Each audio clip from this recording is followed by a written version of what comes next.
folks, welcome back to Untitled Chapter. This is Chris once again.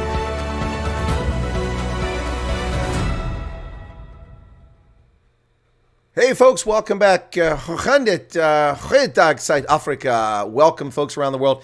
It's a pleasure to have you join us once again for Fireside with the Colonels with my co-host here, Wynand, Toit, a former South African Defense Force officer, and myself, former U.S. Army officer.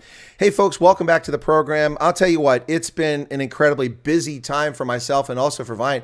Lots of stuff to get into today. Just real quick before I greet him, going to ask questions about drug use in the military, because that's a topic we need to talk about. Going to talk about the radio station he's put together, and also about maybe the Ukraine. We'll talk a little bit about that, but plenty to talk about. Wynand, how are you doing today? How are things? Yes, evening and good evening to all the listeners. Yeah, it has been a hectic time between the training and put up of the radio station, getting everything working. And then on Friday morning, I jumped into my car and I drove down to Cape Town. I had a quick meeting on Saturday night with a group of Savannah veterans. Now, the Savannah group is the guys who went in 1975 after the collapse of the Portuguese in Angola. And the incursion stopped during 1976. So they had a reunion and I was the guest speaker. And I drove down for that. When we finished after the function, when I got back at the guest house, the owner tells me that just remember, we got Beerkracht, what does you call it in English? The power goes off in South Africa. The power outage. Yeah. The power goes off at 4 in the morning, and I want to leave at 5, and the time is not going to. So in the end, I jumped out 3:45 in the morning, get my stuff together, and in my cruiser, and drove all the way back to Uppington, and I was back here yesterday at 11:30, which was quite a quick drive. That is a quick drive. That's I'm not going to ask what your speed was. We'll keep the secret between us. Yeah. Otherwise, we never know. But anyway, the one nice thing that I've experienced during the trip coming back was the amounts of rain in the dry Karoo parts.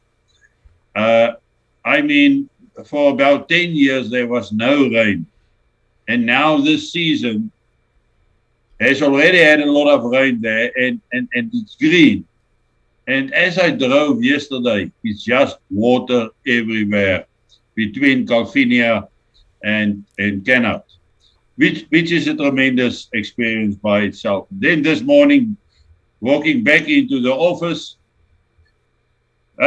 immediately problems with the satellite link up to the internet.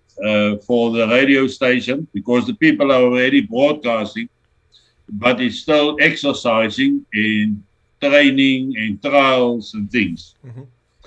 And so now I'm again in a battle with the service provider, because I went satellite uplink so that we can be ensured of 24-hour service uninterrupted.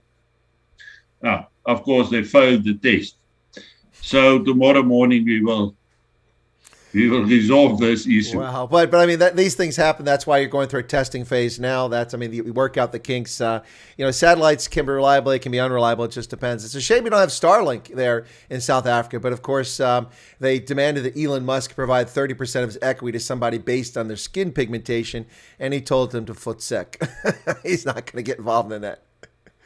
Yeah, no, I think that was the correct attitude of Elon Musk, because, the death of South Africa is this black economical empowerment. Systemic racism. Systemic racism. Yeah, it's the most evil thing. Yep. And that will cause the end of South Africa as we know it. Well, it's certainly eaten away at the edifice and the infrastructure, the underpinnings of the economy for 3 decades now, and it just gets worse and worse. It's really sad. You know, when I hear people talk about systemic racism, I'm like, yeah, you're right. There is systemic racism.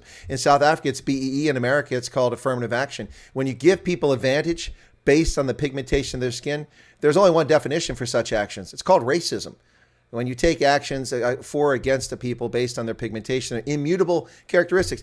Look, you and I, we can't decide how we were born. We were born from parents, and that's how we look, and that's how it came about. People should be treated fairly. You must remember, Chris. Yep. Only we can be racist. Yeah, I've heard that. Only people who are pink can be racist. Everyone else can't be racist. I've heard that story before. and I didn't buy it then either. But for my audience around the world that's not familiar with South Africa, might have an interest in South Africa, what Wyatt's talking about is the Karoo. It's behind him on that map there over his right shoulder, but looks left on the screen. That is the northern part, just above Cape Town, right over his neck there. That is Desert Chaparral, semi-desert.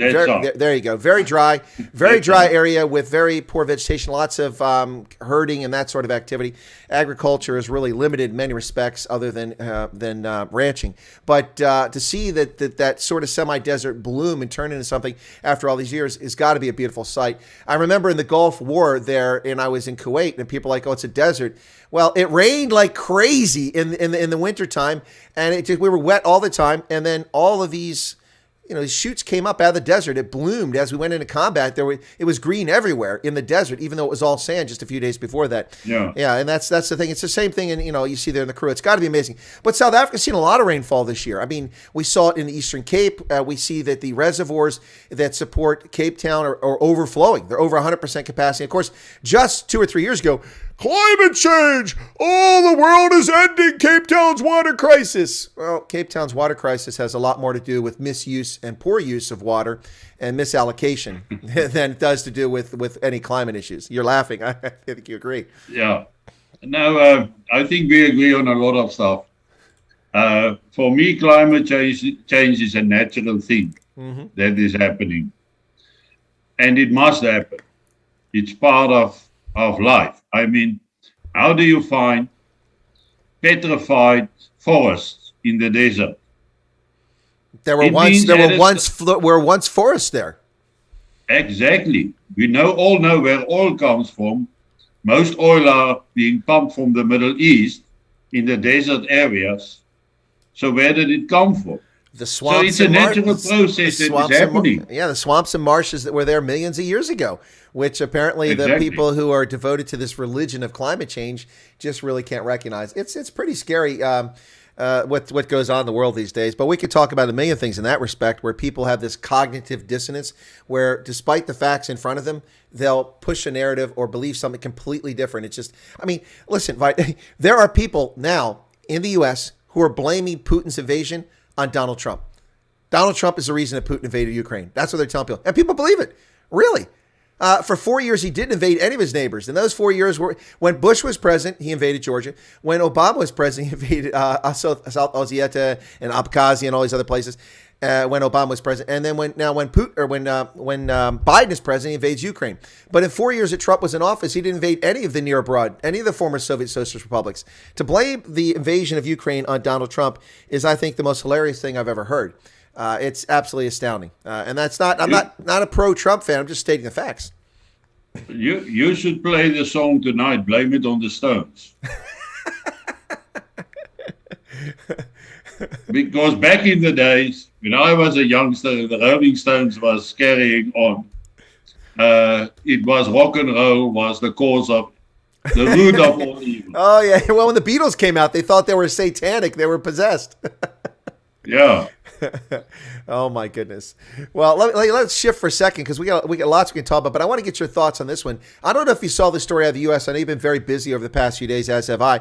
But this story that with our university system, what happens is that students get what's called spring break. Every spring in March, they leave from the northern part of the country where we got snow and cold. They go to Florida and Texas, South Padre Island, Texas, and to Daytona, Florida, and they party it up. They have a great, and it's become progressively worse over the years with too much binge drinking and sexual assaults and things like that and theft. But this is all the universities where students do it. I never did it when I was a university student. I just stayed on campus. I got ready for it's only a week long. I didn't have the money anyway. So we saw this past week that U.S. Army Military Academy cadets at West Point are also participating in spring break. I didn't know they did that. So they went to Florida and they did cocaine laced with fentanyl, and they overdosed 6 cadets. Now, I'm sure you have an issue with this, and some of my viewers are like, why are you upset about it? You cannot trust a person as a leader who does drugs. And I don't want to hear they're young and impressionable and inexperienced, because in order to get into an academy here, you have to be among the most elite. And I'm not talking about the wealthy and connected, because the only way to get into the Air Force Academy, West Point, the Naval Academy, the Merchant Marine Academy, the Coast Guard Academy, those 5 service academies, the only way to get in is with a recommendation from a member of Congress. There's 535 members of Congress. They get 2 recommendations per academy. That's it. So they can only recommend 1,000 people to go to each of these schools. And if you, out of the tens of millions of young Americans, or certainly the several million in that cohort that year graduating high school, if you're one of the handful of people that get recommended, you're already in elite status. You're going to go there. You're being entrusted with a free education that costs over $500,000 US. And you're going to take your first chance to go on holiday and do drugs? Look, I can't trust people like that. They need to be prosecuted and discharged immediately. And West Point, which is obsessed about teaching critical race theory, and General Milley, the chairman of the Joint Chiefs of Staff, wants to know about white rage. Well, I want to know about the ill discipline and what's going on at West Point. What are your thoughts about, cadets doing drugs? That's a no-go area. The worst that we as young people ever did is too many beers. Yeah, that still happens today. Yeah, and rum and coke, But on the lighter side, I mean, if I look at your current president, he must have been growing up in the flower power era and doing drugs. Probably. So that's the example. I mean, yeah. But anyway, apart from that, drug abuse in the SADF in the old days was handled very strictly. And we had a special unit up near Messina where this people was sent to. And they're sort of in a special camp. And it was not a large group. It was a very small percentage. And most of them probably came with it from school days, etc., etc. So they were immediately separated from the rest of the military, and they were sent there to a place called Greefswald. And yes, there was some mistreatments of them. There was bad things that happened to them. And in a sense, I don't think they have deserved that. But the point is, that they were kept there away from the rest. So if any student on an officer's course, formative branch, or at the military academy would have misused drugs, they would have been fired immediately. I mean, you were fired for far less things than the misuse of drugs. But I cannot rely, on a person, as you said, who is misusing drugs. Now, we did have in the special forces, we did have people that became addicted to what does you call this? This little yellow pills, that a reactivant sort of thing, which they drank when they need extra energy when they have to run. Amphetamines. Yeah. And then the morphine. Yeah. Which they injected when pain becomes too much. Yeah. There was 1 or 2 cases, and those cases were dealt with very severely. And even no matter how well you were qualified, what your position was, if they caught you, or if they find out that you have misused any of those substances, then you was immediately retired from the services. I remember, we used to carry a Sorcegon injection in a plastic cover on your webbing. So if you are wounded, the person the first guy who are with you, take it out, inject it into your body, and but that is to save you from the pain of that moment. But we have to regularly prove that it's not being used, because it's issued against the signature, serial number, and all those type of things. So the control was very strict, and it was basically there for emergency procedures or situations. Yeah, well, it's interesting because your military in the day, I think, had the right focus. It's far more likely that you're going to be wounded in combat, and you need that for first treatment than what we carried. I never had anything for medical care. All I had was a bandage pack, but what I had is I did have an injector. It was for nerve agent. I had a 2-PAM chloride and atropine.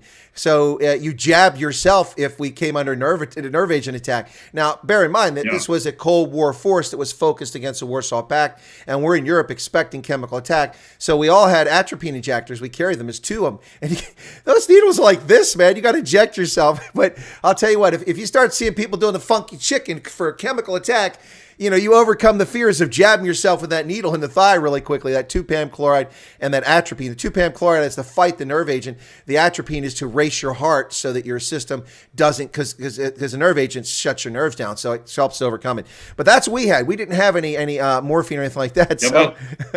but Chris, you guys in the intelligence services, don't you have cyanide tablets? I can neither confirm nor deny any such thing. I think maybe somebody's been watching too many movies. No, I'm just kidding. No, but I know. It is interesting, the focus there. But back to the drug thing, because if someone who's wounded winds up addicted to morphine, one can be more empathetic because it wasn't recreational use. It wasn't a breach of discipline that led to the addiction. Addiction is a fact of disease. We can accept that. But nonetheless, if you have that addiction, you can't be trusted with weapons and armored vehicles and heavy equipment. I mean, that's the thing. So, when I came in the military in the early 1980s, that's around the time that the U.S. Army started drug testing, mandatory drug testing. And I was kind of offended. I'd been at university. I never did any drugs. I mean, I'm not doing drugs. Why should I have to take this test? Why can't you just trust me? And I was young. I was a soldier. I didn't get it. But as I became a leader and I saw how it had an impact in stamping out drug use and getting rid of habitual offenders. And I realized, when I went on operations and exercises, and I would see people, dodging in and out of Germans trying to beat traffic and get in front of tanks. And then, the tank doesn't have room to stop. So they roll right over the back of the car and crush the car. And I'm thinking, man, if that guy was drunk or if in the tank or if he'd been drugs that morning, I mean, it could have been far worse, and it could have been a lot more accidents. So you can't have people, and that's before we even talk about leaders like these cadets. If you're in a position of trust and you're abusing drugs recreationally, how can anybody trust your judgment to make the right call? I mean, I think back to Iraq in 1991 in the Gulf War, when I had soldiers, we were rounding up Iraqi POWs, and they started, being rough with them, and this could have quickly got out of hand. And I walked over and I grabbed a hold of a soldier by the collar and I said, "What are you doing? Knock it off. They're POWs. Disarm them. Corral, segregate them, and then we process them. You don't harass and beat on POWs. And if you continue, then I'm going to have you apprehended by the military police." And that stopped it right there. How can you trust a leader his judgment is impaired in that situation? If I've been doing drugs, you can't. That's why we can't have drug use and abuse. You can't have it because lives are at risk here. I mean, imagine this. You're in the Russia-Ukraine conflict and you're in charge of a BM-21 rocket battery, and let's put those grid coordinates in, and you fire in the wrong direction and you kill a bunch of innocent people, and you were actually targeting a legitimate military target. That's just horrific. So you can't have that sort of thing. And I'm shocked that this story in the U.S. hasn't got mainstream, lots of press coverage, because it should be getting coverage. While the secretary or the chairman of the Joint Chiefs of Staff is worried about white rage and teaching critical race theory at West Point, he's clearly got a drug problem there. But you must remember, Chris, something in the world has gone wrong. Oh, yeah. Because what was right is now wrong. And what was wrong is now right. So I'm not surprised that the whole world is facing this threat of, I almost said, the imminent World War III. Yeah. Because somehow the earth must rid itself of certain elements. It must being cleansed. I mean, if there's excessive rain, all the dirt and everything is being washed away. The earth is being cleaned by rain. How do we clean the human race? Oh, that's a good question. There's definitely a lot of filth out there, and the moral decay, and it's not moral decay anymore. I think it's a moral collapse of norms around the world. And these are norms. Yeah. These are norms in all societies, whether they're Christian, Muslim, Jew, Shintoist, traditional beliefs. It's unbelievable the collapse in what's tolerated these days. But if you look at the Second World War, yes, the Second World War was a reset where people realized the value of life again. And we have lost that. We have lost the value of life because we are not in a World War situation. If we would go through a thing like this, maybe then we will return to our values, return to our beliefs, and be moral about life. But it's difficult. But the whole woke idea now, and I don't even know exactly what the word woke means. Maybe you can help me. But with this ideas that is spreading in the world, yeah, yeah, well said. So, if I just look at how people behave, how people is reacting, I mean, the most important part of most people's lives is the way they are partying, their festivals. It's not about how they live eventually. If they can have a good party over the weekend, party or 2, 3, it's fine. Then they don't need anything more. So they literally work in the week to party on the weekends, and the weekend can easily start on Thursday evening. There's no more obligation. There's no more proud in people. And that's a sad thing, because if you have lost your pride, your pride, yeah, you have lost your reason to live. Well, you make a good point there. I've seen here for years the effort to make people wards of the state by dependency on the state, by handing things out. You see 46% of all South Africans live off of state assistance. That's not a sustainable thing. And not only from a financial standpoint, but from a moral standpoint. We've seen it here in the U.S. over the past couple of years. First, we saw with Barack Hussein Obama, they extended unemployment benefits to 5 years. And they increased the amount people got. So you got a high percentage of your income before you weren't working, and there's no incentive to go back to work. So they devalued work, which there's value in work for people's mental well-being, for their sense of worth, for their sense of responsibility, for their contribution to society. When you can sit at home and leech off of society, you become nothing but a problem for society. Either you're fomenting bad ideas, or you're just not contributing and you just draw from society. And then you reproduce and you bring more leeches on society. And I've seen the denigration of the value of work, particularly since this pandemic started, where we had all these people unable to work, and then we had guarantees of employment money coming into them, even though they weren't employed. So unemployment insurance, essentially, here in the U.S., and millions of people. We have a workforce problem in this country. We don't have a problem with unemployment. We don't have a problem with a lack of jobs. We have a lack of qualified people who are willing to go back to work because the benefits of staying home are so much better and people enjoy it. And this weakening of the value of work, the morality of work, has been caustic to society, and it will have long-term implications for people who become accustomed to getting away with not contributing to society. We all have a role in society. If you're not contributing, you're not really helping out. And to me, it's quite scary. In South Africa, you had 3 million people lost their jobs, and many of those jobs have not come back. And now a lot of those people would love to go back to work in South Africa, but they just can't because businesses collapse. But here in the U.S., the businesses are there, but the people won't go back to work.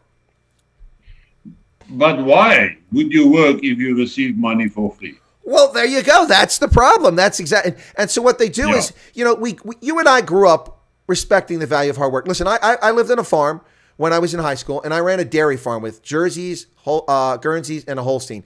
And we had pigs, turkeys, ducks, chickens, rabbits, horses, everything. But it was a dairy farm. We sold butter and we sold milk.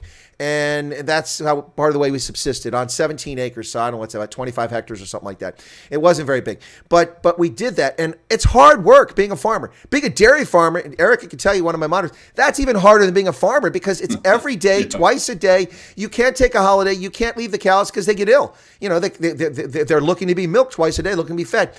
So I learned the value of hard work, the respect that went into it, and I truly respect work. It makes a difference. It keeps your mind engaged, keeps your body engaged, it keeps you physically engaged. And you're right. Why would you want to do that if someone's going to pay you hundreds of dollars or thousands of rand to sit at home? Why go do that? Let someone else do it. And everything's falling apart as a consequence. And you don't have to take any responsibility. There you go. That's it right there. No responsibility. Let everyone. Well, I mean, look. Let's be honest, Vine. I mean, look at what people watch for news. I mean, I've been covering the convoy in Hagerstown, and I got some woman who doesn't know anybody. She's terrible at what she does. She's got 2,000 subscribers. She's got 15,000 people watching her videos, 100,000 people watching her videos, and 300 people watching her live stream. And she doesn't know what she's talking about. People are now not thinking critically. They can't think for themselves, and they just believe whatever they hear. Go ahead. But, one of the big problems, the media is wrong. Yeah. But what I want to say is it all started off with the film industry, the movie industry. Hollywood. If a guy left school, and it's about the guy who left school, the movie. Mm-hmm. He got the nicest sports car on the market. So the perception is there that when you leave school, you should already be rich. Yeah. And receiving everything, because you seldomly see that those youngsters have to work for what they want. And the real thing in life is you have to work. Mm. So it creates a false perception of what life is about. 100%. Agree with you 100%. It's very quickly, when this whole fees must fall nonsense started at Rhodes and UCT, University of Cape Town, South Africa, I'm just shaking my head because this is the bottom line. People who go to university, whether you're privileged and rich, whether your daddy is a Patrice Motsepe or a Tokyo Sexwale or an Oppenheimer, whether you're that or you're just someone like me scratching dirt out of the ground, trying to milk cows every day, who had to live off of public assistance and grants and loans to go to university, the fact that you attend university makes you elite, whether you graduate or not. Less than 1% of human beings ever get to attend university. And to see people go to university act like spoiled, privileged little shits, sorry for the language, but that's what they are, spoiled, privileged little turds, expecting not to have to contribute anything towards their education and expecting people who mop floors and service domestic workers and plumbers and electricians and food service workers, expect those people to pay for them to go to school for free is the height of arrogance and hypocrisy. And to see this happen in South Africa and here in the U.S. where we're going to forgive student loans. No. You must have skin in the game. Now, you shouldn't have to pay to go to public school. I mean, all kids, should go to primary and secondary school, learn to be literate, learn to think critically, to contribute to society. But beyond that, you fall into a unique, qualified, elite class, and you're privileged. Just whether you're black, brown, blue, yellow, or green, you're privileged. And I'm so sick of people expecting things to be handed to them, and they put no sweat equity into what they're doing. That's the term I use, sweat equity. Yeah, good. You actually got a very nice word for that, and that is entitlement. Yes. Sense of entitlement. Yeah. And that's the biggest problem in South Africa. A teacher can't reprimand a black pupil because then he's racist. Yeah. If they don't stick to the rules of the school or the university and they are reprimanded, then they went to the whatever organization, and then they actually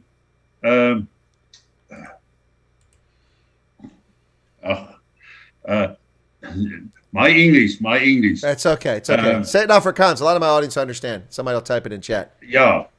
Hulle vervolg dan prosecute. They prosecute okay. the person. Okay. Yeah. There's a couple of videos going around. Those same entitled people, the fightings at school that they do, they attack the teachers, they attack fellow students, and most of the cases where the student or the teacher is pink, it's immediately a racist issue, and it's immediately the pink guy's fault. Yeah. And we are sitting with a huge problem in South Africa as far as this is concerned. You look at small municipalities. The officials are driving the most expensive vehicles on the market while the sewage are running in the streets. And there's no running water in the taps. And then you are not allowed. If you take them to court, then you are racist. Yep. If you demand running water in sewage, which was already there for 100 years, then you are racist. Yeah. Yep. And take that back to the universities, the sense of entitlement. How can you decolonize die wetenskap? Science. Yeah. How can you decolonize science? How can you decolonize the history of a place that has happened? You take down all the Rhodes memorials and all those memorials, you take it down because it represents colonialism. But show me one statue that they have ever put up for what they have achieved. There's none. Yeah, fair point. Even the Mandela statue was erected by pink people. Yeah, it was on a commercial basis. It wasn't even done as a state thing. Exactly. Yep. So everything that we created must be destroyed. I saw a thing earlier today, where farmland again was given away for free to previously disadvantaged people. Mm-hmm. And within a month or two, there's no roofs left. There's no windows in the buildings left. No doors. Everything has been stolen now. Yep. Absolutely true. Absolutely true. I mean, we can look at Zimbabwe and see what happened there. And the question is, why do they only want to destroy and not build? Mm-hmm. Because that house represents European, a foreign guy, an alien to the country. And if it wasn't for Jan van Riebeeck who landed in 1652, they wouldn't have corruption and theft in this country. Yeah, I'm sure. I'm sure that Jan van Riebeeck caused the Mfukane too, and the death of up to 1 million Black Africans. Yeah, it's that's a rich discussion we can have for hours about that one. That's the hypocrisy and stupidity of that nonsense. But because we go to live with that. Yeah, unfortunately, we are in South Africa. We go to live with, and most people, I must say, is quite willing were willing to give them a chance. Mm-hmm. The old apartheid national party ruled for 30 years, more or less, since 1961, when we became independent from Britain. The ANC is now in charge for the same period of time. During the apartheid time, we have seen an astronomically growth in potential until a very strong and capable country And the ANC received everything and destroyed in the same period of time. Yeah, it's even And worse. then they have the entitlement to say that if you say something bad about them, they can prosecute you. That's where they're pushing on social media now. So the social media, if you say something wrong, you can prosecute. Well, it's not just that. Now it's masked, but there's one comment I want to get back to. But let me get to this real quick. The Film Publications Board now has been empowered as essentially a state agency to prosecute South Africans. You must register with the Film Publications Agency to publish any video content on any platform online. So if you put a TikTok video, a Facebook, a YouTube, an Instagram video up, if you don't have a license from them as a producer, you can be prosecuted.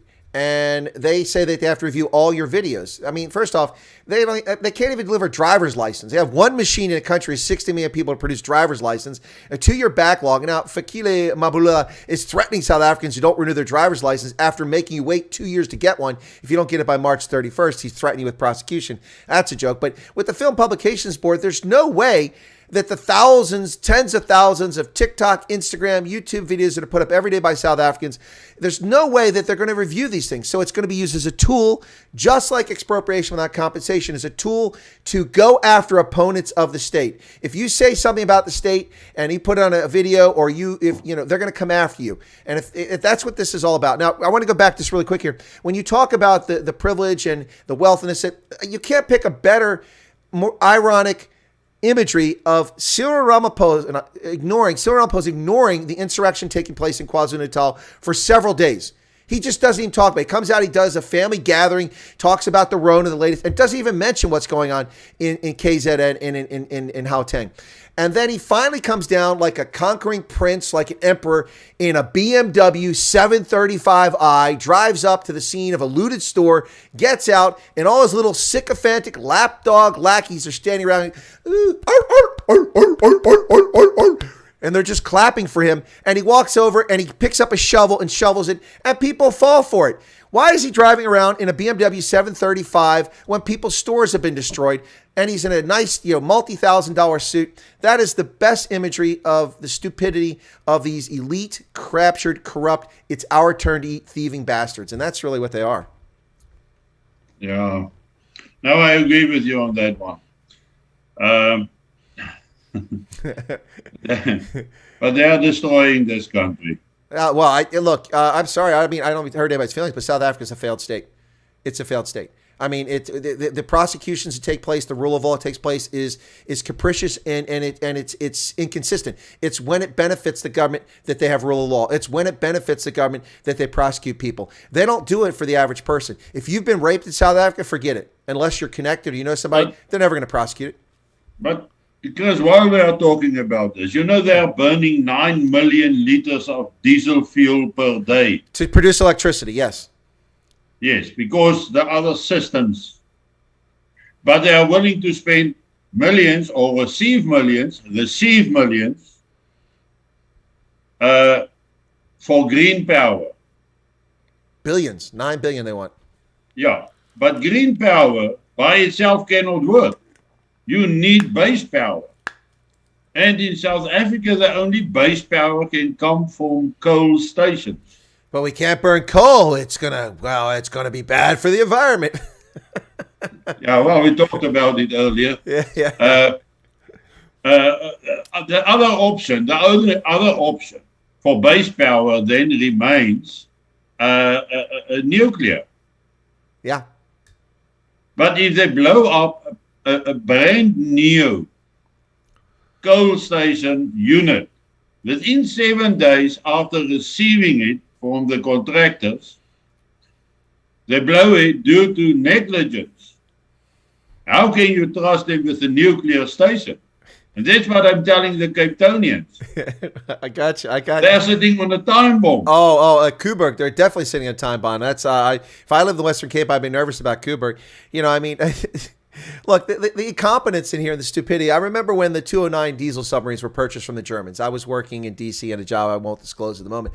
But I followed this event and I reported on it. And people were talking about, will this make the South African Navy powerful? I'm like, powerful? Okay, first off, the Germans when they went, they sent the submariners up there, and of course they had racial quotas for who could be submariners. You know, it had to be predominantly black South Africans, most of whom didn't want to be submariners. They were cajoled into doing it. So this, of course, replaced the retired Daphne class submarines that the old SADF had. So the Type 209, which is a good submarine, it's reliable, it's diesel powered. Anyway, so they go up to Germany for the sea trials. The German technicians are in the sub. They got the South Africans over their shoulder watching. They do multiple sea trials. They submerge, they rise, they show how to use it, how to operate the whole thing. So the first time the South Africans are put in charge of taking the sub out with the German technicians in the sub, they go up, the hatch is open. Okay, they come down the conning tower or down the tower, they get inside, and then the South African crew submerges the sub with the hatch open. They did millions of dollars of damage to the electronics. They're lucky they didn't all die in the North Sea. God. Chris,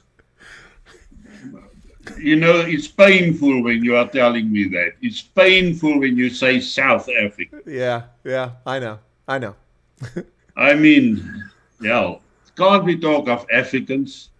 Well, you know, it's interesting because before you get into that, I was reading News 24 today, and they're talking about a woman on WhatsApp. She found messages of her boyfriend with someone else. So apparently she stabbed him to death. And they keep saying this African woman, this African man. And I'm like, wait a second. African, what are they? Are they Setswana? Are they Basutu? Are they Afrikaners? As all those people are Africans to me. Yeah. No, but yeah, yeah, we are all South Africans now, but sadly so. Yeah, I agree with you. Yeah, no, it's. I tell you, it was. I mean, it's. If it wasn't so sad, it would be hilarious. And you know, it's years later, nobody died, but I mean, that's just terrible. And then I remember when they were bringing one of the subs down, escorting with the Drakensberg was coming along escort. They were coming across down to Africa. They had to send the Drakensberg back to France to get a new cover for the Coburg facility because one of the technicians dropped one of those industrial wrenches on the casing and damaged it. So they had to go back to France to get a casing because they didn't have the casings and bring it down for this. That's just, it's, but of course that's all Jan van Riebeck's fault. We know that, right? Jan's responsible for that. Yeah. and colonialism and apartheid. That's right. All of that. All complicit. It was all a master plan to get to this stage in 2022 where it all falls apart. Jan was the most clever guy. He had he had vision. In 1652, he said, I'm going to start a refitting station right here because that's what they told me to do. And we're going to grow citrus and we're going to grow grapes and people are not going to get scurvy. It's going to be wonderful. But my master plan is that 370 years from today, I want to ensure that the black African majority of South Africa is impoverished and they're discriminated against, even though they're in charge of the country. Jan, he was brilliant, I'm telling you. Yeah, but you know that actually this recording of us should first have been approved. According to the law now. Say that again? The first what? This conversation of us is also supposed to be approved by the publication law. No. I've got to correct you there, Vine. I correct you. That's not true. I am not in South Africa. They have no authority over me because I'm producing this abroad. So I'm okay. So you're protected. You're protected. I had Dumo Dengo on my program last week for my show, Kenako, The Call of Africa. Because it's produced outside South Africa, they have no authority over it, and it has no impact. So you're safe on this. Now, when you broadcast, you're a criminal, but not on my show. Okay, but then I must use my VPN and put it in California. No. Use Moldova. That's what I told people last week. I said, we're broadcasting live from central Pennsylvania, actually Moldova. You know. No, it's look. This is a government that talks about launching its own space program in less than 4 years when it can't clean the sewage up in Port Elizabeth and it can't provide power to citizens around the country. And you've heard, Chris, have you heard about the smart cities? Oh, yeah. There's another one they want to build up in Mpumalanga, right on the border of Kruger National Park. That's a brilliant idea. Yeah. Bring pollution and congestion and traffic to disturb Kruger National Park. That's a good idea. Not. I think it's going to be a very smart system. It is not going to have sewage, no water pipes. RDP houses. No electricity lines. So it's going to be very smart. Well, the one in Mpumalanga, that's exactly what they said. They said that this is a city that will be focused on low income and sustainable gardening plots. Are you serious? So you want to replicate the rural poor communities in KZN, put it in Mpumalanga. That's your smart city. Oh my goodness. And just about a month ago, a lady and a daughter came out of the Kruger National Park. They was attacked. And the daughter was wounded in her leg. And thankfully, the lady kept her head and just keep on driving with the flat tires and everything until she reached safety. But that is already happening there on the border of the Kruger National Park, which is a tremendous international tourist attraction. Yeah. But the will to provide safe passage to the people don't exist. Yeah, because then they infringe on the rights of the locals in the area. My wife, she says that the most overrated word in the world is human rights. And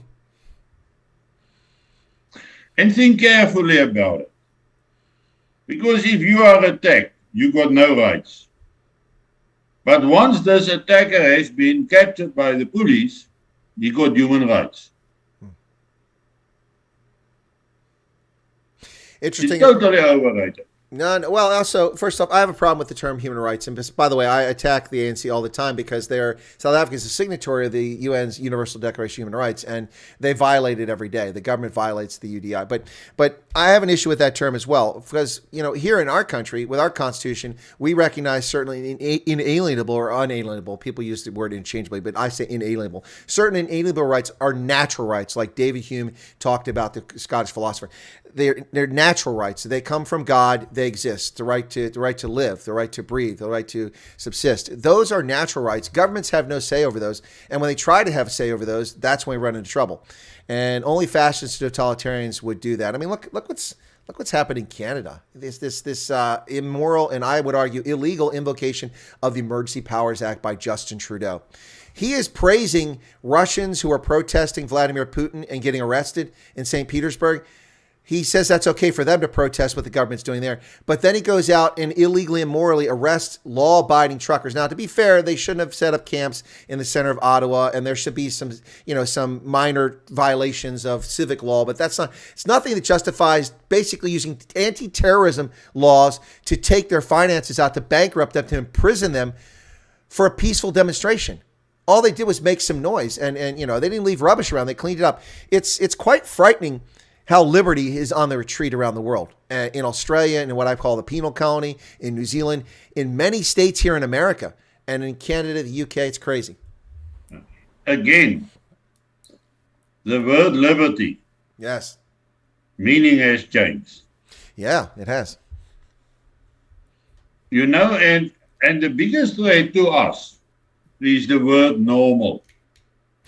Yeah.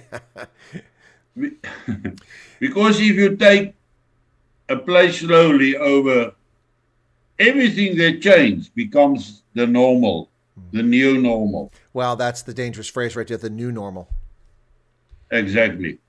Yeah, we saw this after on the Obama administration when these leftists started using that term, the new normal. Let me tell you specifically what it's about. First off, we've always in the U.S. military had a responsibility for what we call drawdowns. I don't like to say evacuations. They're drawdowns. When embassies reduce their personnel and their family members, they take them out. They call it a drawdown. That's a diplomatic parlance. I call it evacuation. You probably call it evacuation too. In fact, the military, we call it a non-combatant evacuation because they're not combatants. We're taking them out. But the embassies call them drawdowns. We have always had plans and responsibility for each of the geographic theaters like the European Command, Africa Command, Pacific Command, Indo-Pacific Command. They have a responsibility to evacuate our citizens from these zones if something happens. That's why we have helicopters all over the world, and we have aircraft carriers, and we have military personnel. That's one of our missions. So when the Benghazi situation happened under Hillary Clinton and Barack Hussein Obama, they blamed it on the military. They tried to get away with that. First off, the military was prevented from acting. General Carter Ham, who's my former boss at U.S. Africa Command, was the commander there. We had troops in Croatia, special forces, who were in the middle of a training exercise with Croatian special forces in hostage rescue and things like that. They were doing that at that time. They had their own Osprey, the tilt rotor, the aircraft that fly and then they come up like a helicopter. They had Osprey, they had all the firearms, they had live ammunition, they had everything, body armor, radios, they were there. That team but they didn't belong to Africa Command because it doesn't have a special forces organic to it. They have to ask for it. But that team, if it had been approved by the Pentagon, the White House, could have been taken from Croatia and flown to Benghazi within a few hours. It's only a few hours flight from there. But they sat around for 12 hours and did respond to pleas from the people on the ground in Benghazi as they killed Ambassador Stevens and other former soldiers and CIA operatives. And the heroic efforts got anybody out to get it. It was heroic work by some from CIA operators there. But once that was over, once that happened, we started hearing this phrase, well, now we have to start focusing on security of embassies. It's the new normal. It was always the normal, but they tried to contort the narrative to achieve what they wanted in certain places while ignoring others. That's always been the case. Apparently, there's not much press on it, but apparently our U.S. consulate in Erbil in Iraq was hit with surface-to-surface missiles coming from Iran the other night. 9 surface missiles were fired from Iran into Iraq. No one's talking about that. That's something that we would be prepared for to get people out of there. But this new normal, this phrase is very dangerous because they act as if something's different. Nothing's different. Diplomatic personnel were always in jeopardy around the world, wherever they're at, and we always had a responsibility to get them out as well as American citizens. But they lie. They act like we never did this before just to convince people to give themselves new powers, new authorities, more control when what they have is already there. It's kind of like the financial scams here in the States when Bernie Madoff stole billions of dollars from investors who were stupid enough to give them the money. And then well, we need to have new laws. No, you need to enforce existing laws. If you'd been enforcing them, he couldn't have got away with it. And the same here. If you'd been protecting our embassies properly and let that special forces team go in there, we wouldn't have had Ambassador Stevens dead, most likely. It's not a new normal. It's the left trying to lie to people. And it's pretty scary. Yeah. Yeah. Yeah, it is. It's crazy stuff here. And, anyway, so let's shift a little gears here to Ukraine. If are you ready for that? Let's talk about Ukraine. Is that okay? Yeah. I actually wanted to tell you right now that our Minister of Foreign Affairs, yes, which will be your Secretary of State, not Lady Pandor.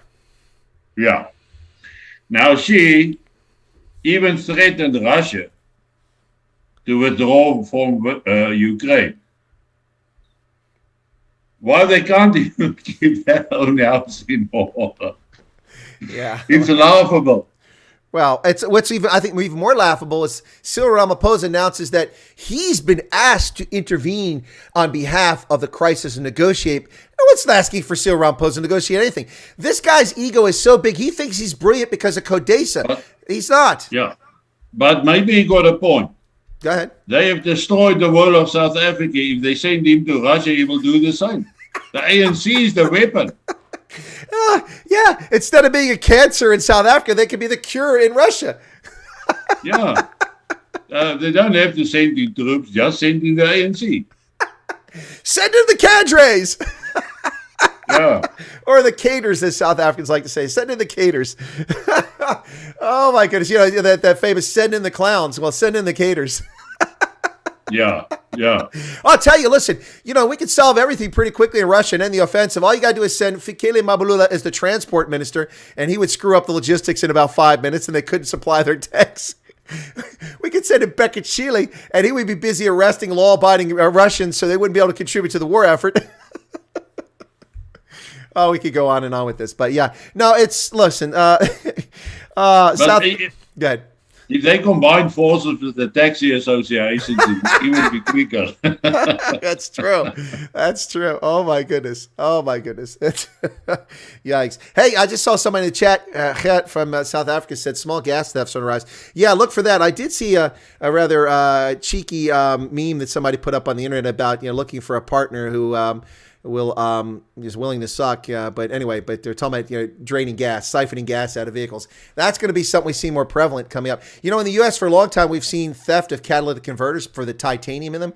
People go around to parking lots at shopping malls and steal the catalytic converters just to destroy them, and that costs thousands of dollars to replace it on a car just to get that tiny amount of titanium because it's so valuable. Now we're going to start seeing a rise in people siphoning gas. Gasoline now is $5 a gallon almost here in the United States, so it's not much different than South Africa. The price is about the same, but Americans, that's double what they're accustomed to seeing, and then some. So there's probably going to be a lot of that spike in crime, and I wouldn't be surprised to see it coming in South Africa. But the government of South Africa can make life easy on South Africans right now. Suspend temporarily all fuel levies, and you'll drop the price by over 50%. Almost 70% of the price of petrol will disappear overnight.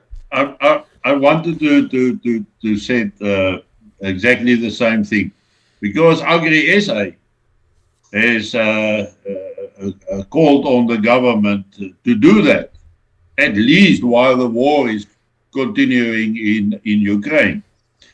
And that will drop our fuel prices by almost 50%. You're quite right. Yeah. Now, did you say Agri SA is the one that did that? It's one of the agricultural companies. Agri SA, they're the ones to. Yes. No, I've been calling for this for ages. Every time the fuel price hikes go up, I keep pointing out to people that.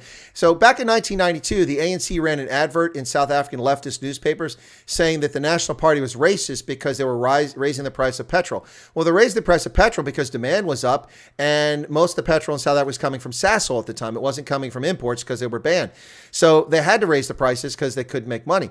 So with a government that sets the price of petrol, this is a risk you run into. So the ANC before 94 called the ruling party racist because they were raising fuel prices. Well, how about the ANC take a look at the fact that the amount of taxation on petrol has never been higher in real terms or in actual terms than it is today by the ANC. They are stealing and robbing you blind at the pump. It's not the fault of the oil companies. It's not Vladimir Putin's fault, although that all plays a role and fuel is more expensive. But the reason you pay high fuel prices in South Africa is because the government takes over half of that money for themselves. And they could suspend it because they're just wasting the money. They're stealing the money. It's not going to anything useful. I mean, Botswana and Namibia. Their fuel is much cheaper than in South Africa, and they receive their fuel from South Africa. Exactly. You're good point. It all comes through South Africa, and they have it. Botswana was always cheaper, and the tax levies are much lower there in Botswana. Yeah, it's and they also I think it's wrong for governments to set the price of fuel, price fixing, but Botswana also fixed the price, but it's always lower than South Africa. Whenever I left Gaborone, I'd make sure I was topped off before I got to South Africa because it was cheaper. Yeah. Plus in Gaborone, I get paid in dollars and I get pula.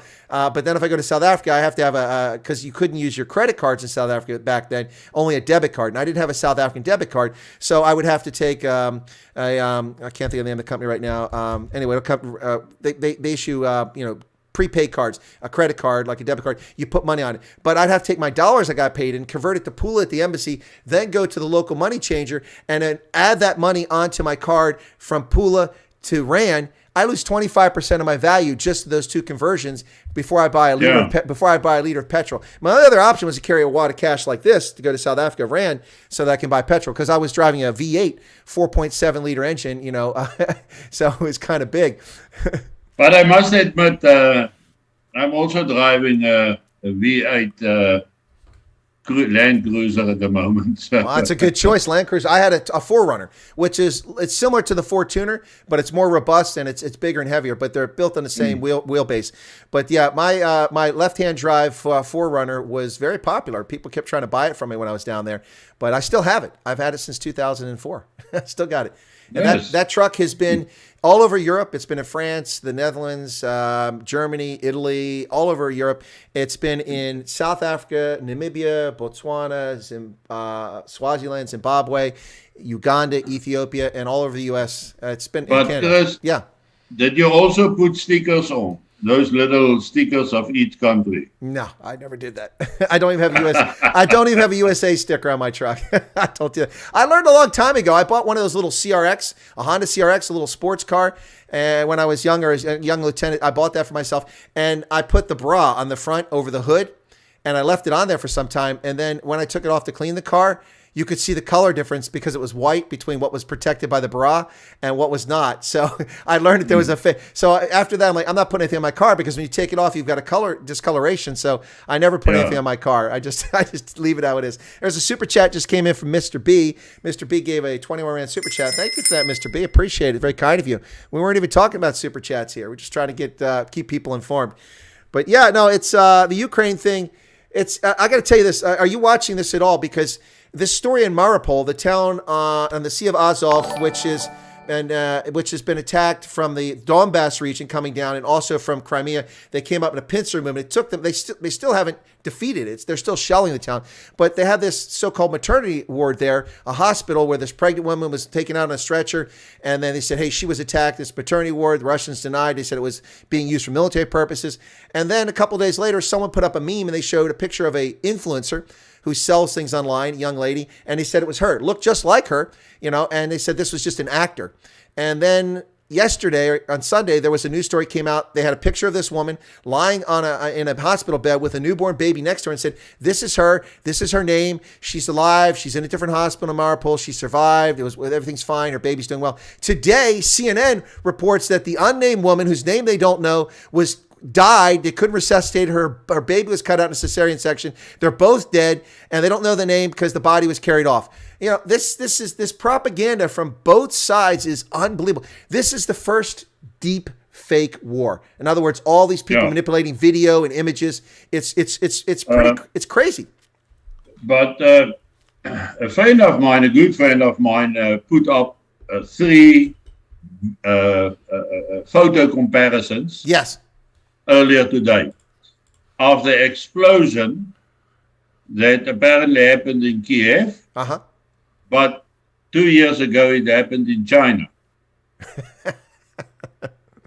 And then of that one building that was almost completely destroyed on the one side, showed it is the Russian attack, but in 2018 it was actually a gas explosion in Ukraine. That caused the damage. And he had another example there also of explosions at different places. Lebanon, and now it's again an explosion being used to demonstrate what is happening in Ukraine.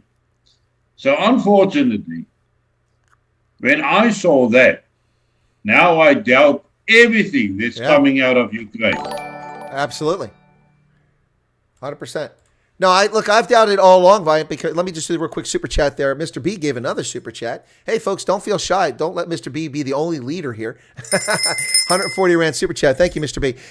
Same thing here. Now, when the conflict started the first night, people sent me video of a purported Russian in the Donbass region being crucified by Nazi Ukrainians. The problem with this is I saw that video 6 years ago, that same video.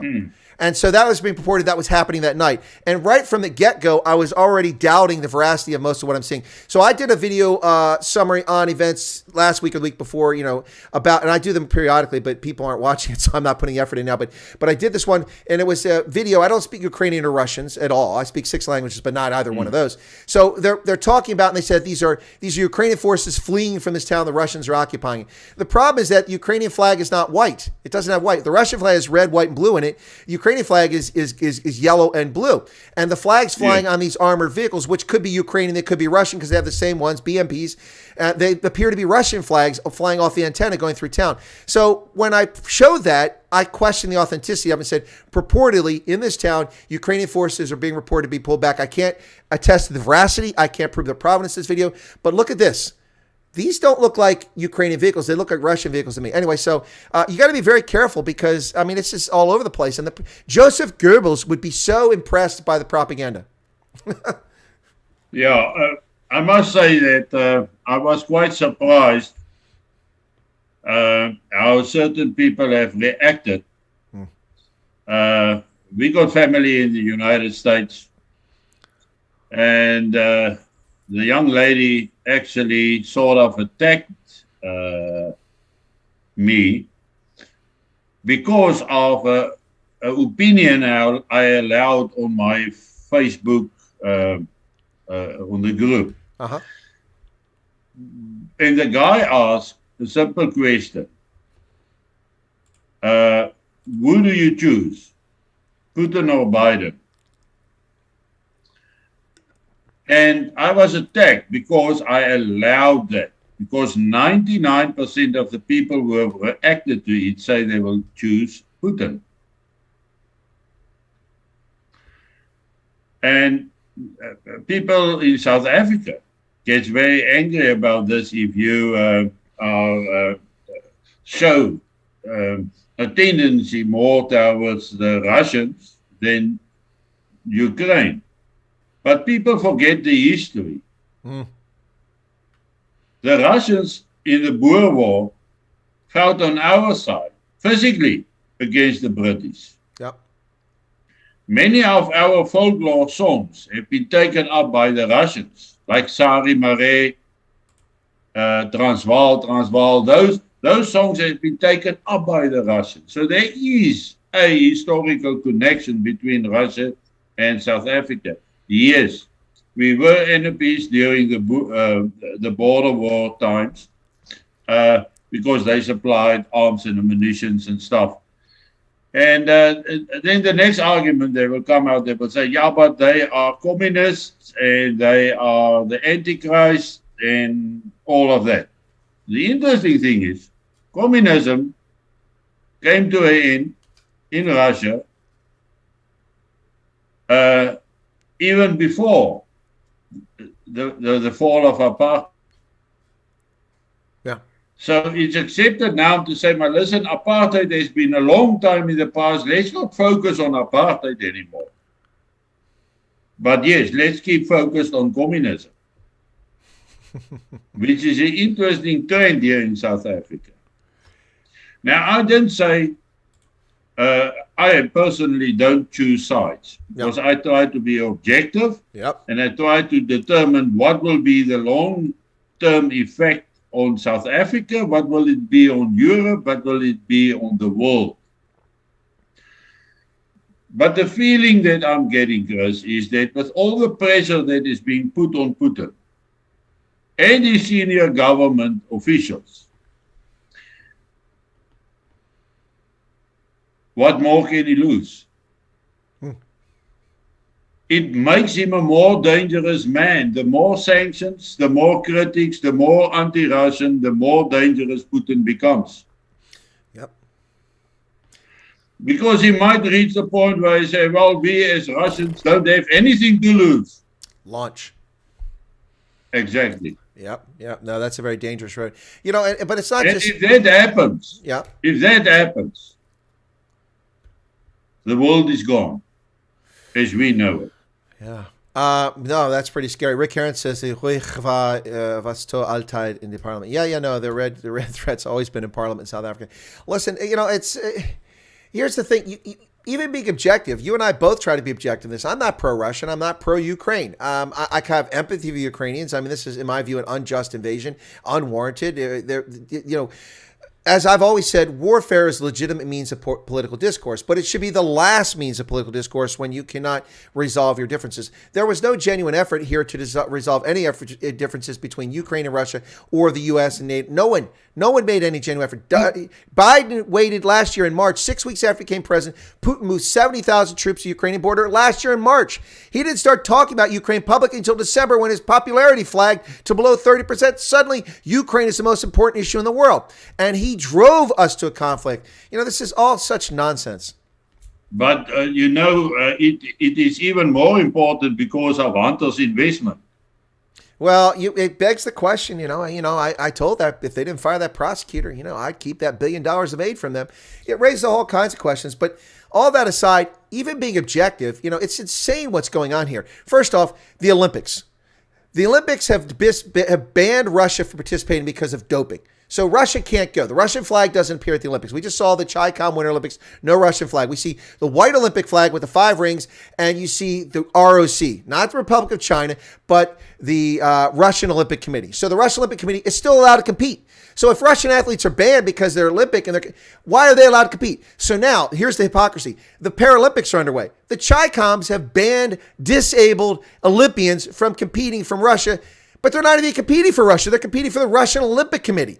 So that's what hypocrisy to allow the Russian Olympic Committee to compete, but then when you think it's convenient, you cut out Russian athletes. And this Formula One, canceling drivers, they seizing the assets of these oligarchs. What are the oligarchs in London doing today differently than they did the last 10 years when they bought Chelsea Football Club? Not a damn thing. If you have evidence of criminal conduct, then you should have been prosecuting them years ago, not waiting when it's pretty convenient to attack Russians. This is all total nonsense. Germans seizing a $600 million yacht. Now, I have no empathy for a person that has a $600 million, that's a 7 billion rand yacht, by the way. I have no empathy. But what basis do they have for that? And why didn't they do that in October last year or the year before? Because this is ethnic hatred. This is not healthy. This is not objective, and it's dangerous. And at the same time, they're propping up Ukrainians who are also violating the norms and laws of warfare.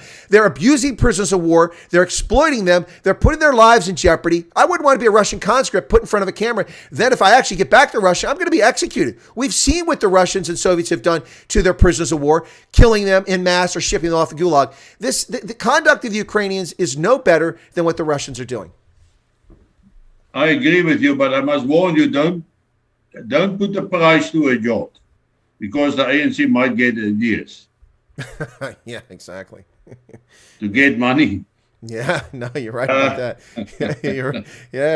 That's good advice, brother.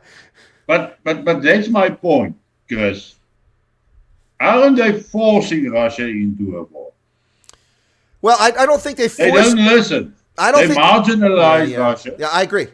But I don't think they forced Russia into the war. War wasn't necessary in my view, but they're forcing Russia into a corner now where they have few options. That's what I think is happening now.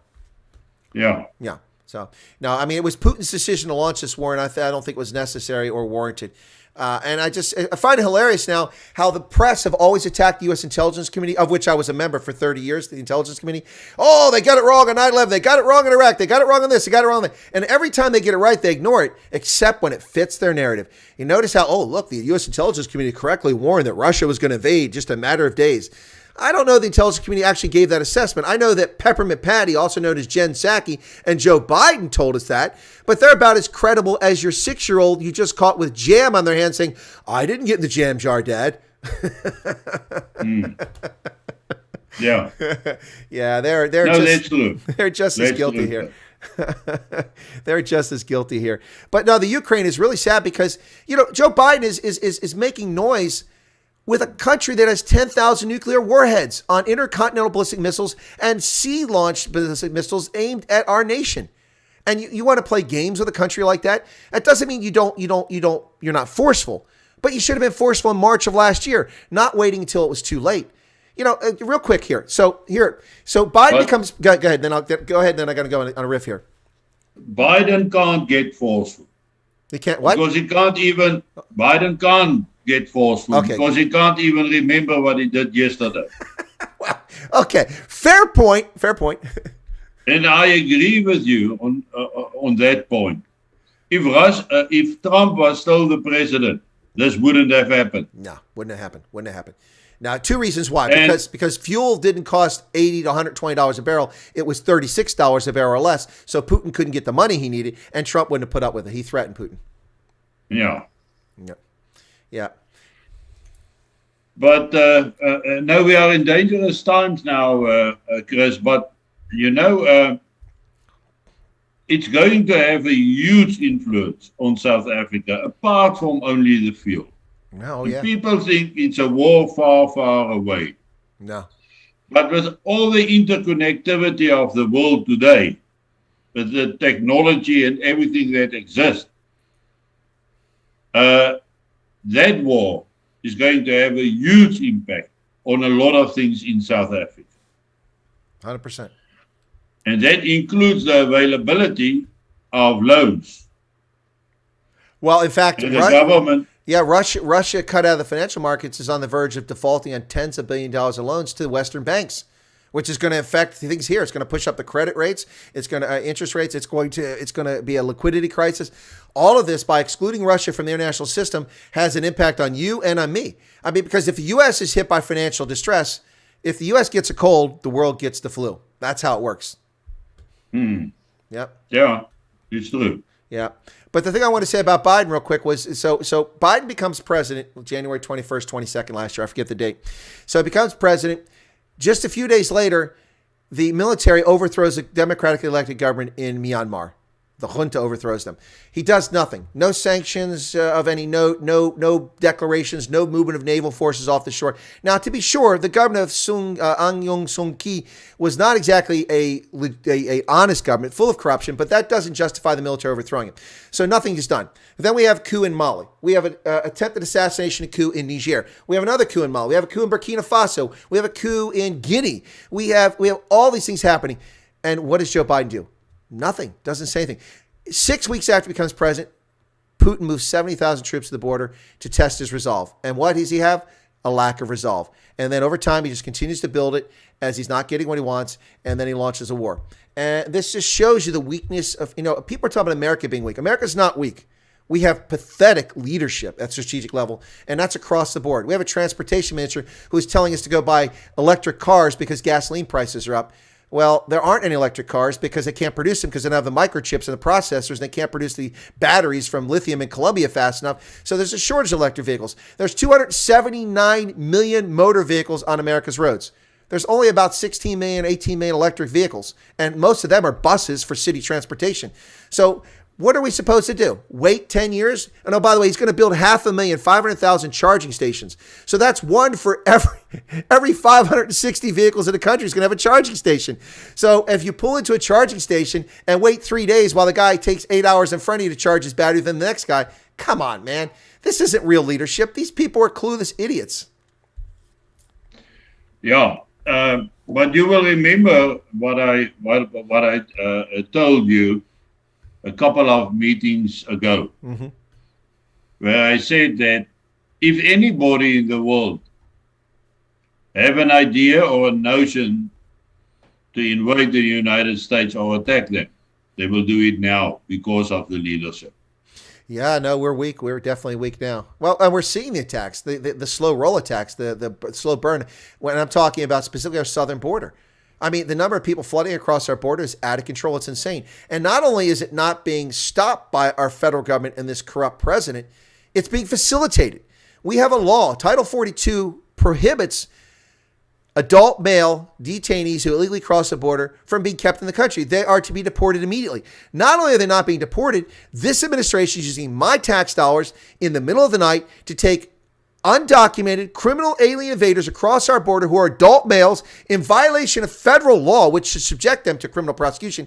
They are giving them access. They're putting them in Ubers and taxis, taking them to the airport. They have no identification, no passport, no national card. And what's their identification? They have an arrest warrant from immigration. It has their name on it. They claim it's their name. That's the ID they get. I can't get on a plane without identification, a valid passport. And in many countries, I can't even go unless I have a jab to prove who I am. They don't have to have a jab. They don't have to have a yellow shot record from the World Health Organization. They don't even have to have identification. They're put on a plane, paid for by taxpayers, and then flown in the dead of night around the country, right here in Harrisburg, 15 kilometers from my house. They come in here at 1 o'clock, 2 o'clock in the morning when the airport is closed. They land at the airport, and we've had people there taking pictures of them, all adult males, and then they're spread in our cities. And then we have to pay for their rent, for their food, their stipends. This is insane. This is destroying this country, and it's out of control. You know, South Africans, especially black South Africans, are very xenophobic about foreigners. Oh my goodness. The Americans are not xenophobic, but I'll tell you what, if this keeps up, xenophobia is going to be on the rise in this country. And of course, they'll blame it all on racism. Well, we have already saw some of that, huh? But no, I can't agree more.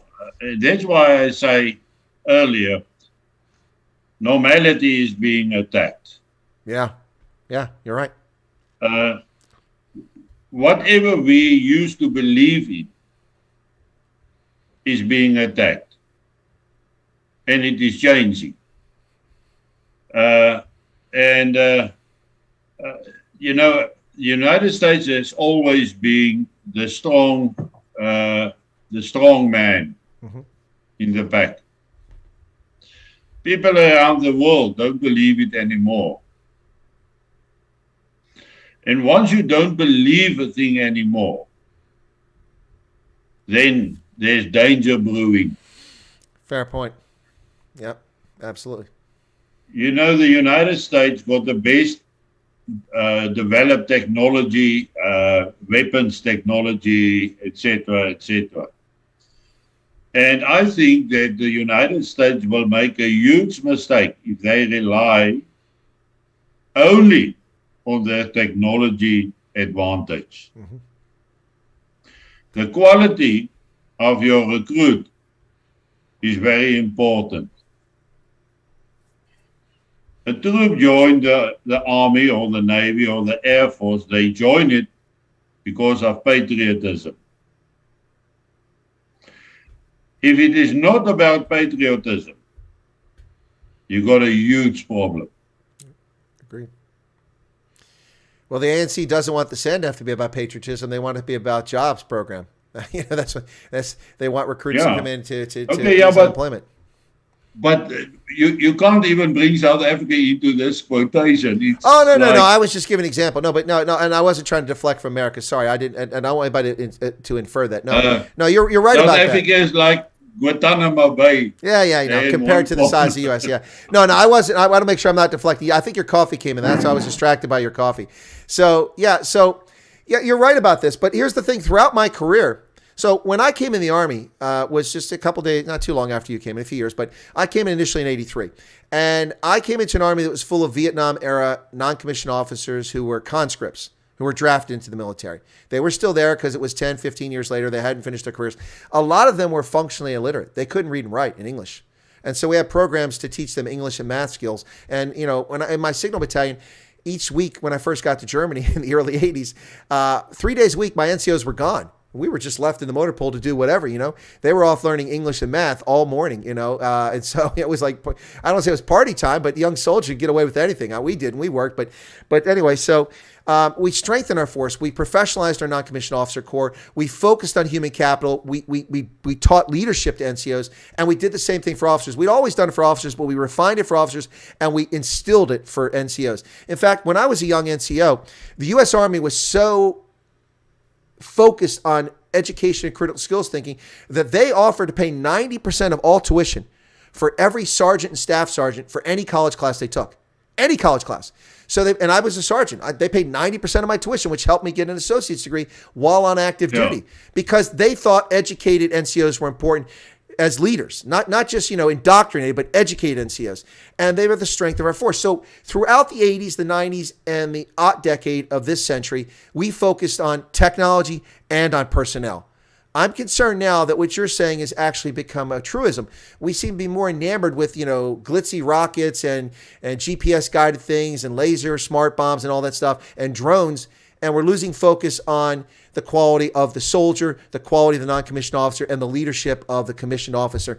And that will be our downfall, because what saved us in every conflict, starting the revolution, has been the dedication and the leadership of our officers, and less so early on to the NCOs, but certainly since the Civil War, also to the NCOs. That's made the difference. Yeah. That's why we've had the best force on the planet, not because we're the biggest, not because we're the wealthiest, but because we had the most reliable and the best trained and the most patriotic force. But you're right, patriotism is also something that's disappearing. People doing this as a job, not because they care about their country. I stayed 36 and a half years in uniform, not because I was paid well, although as a colonel, my salary was decent. I could have made a lot more in the private sector, a lot more, trust me.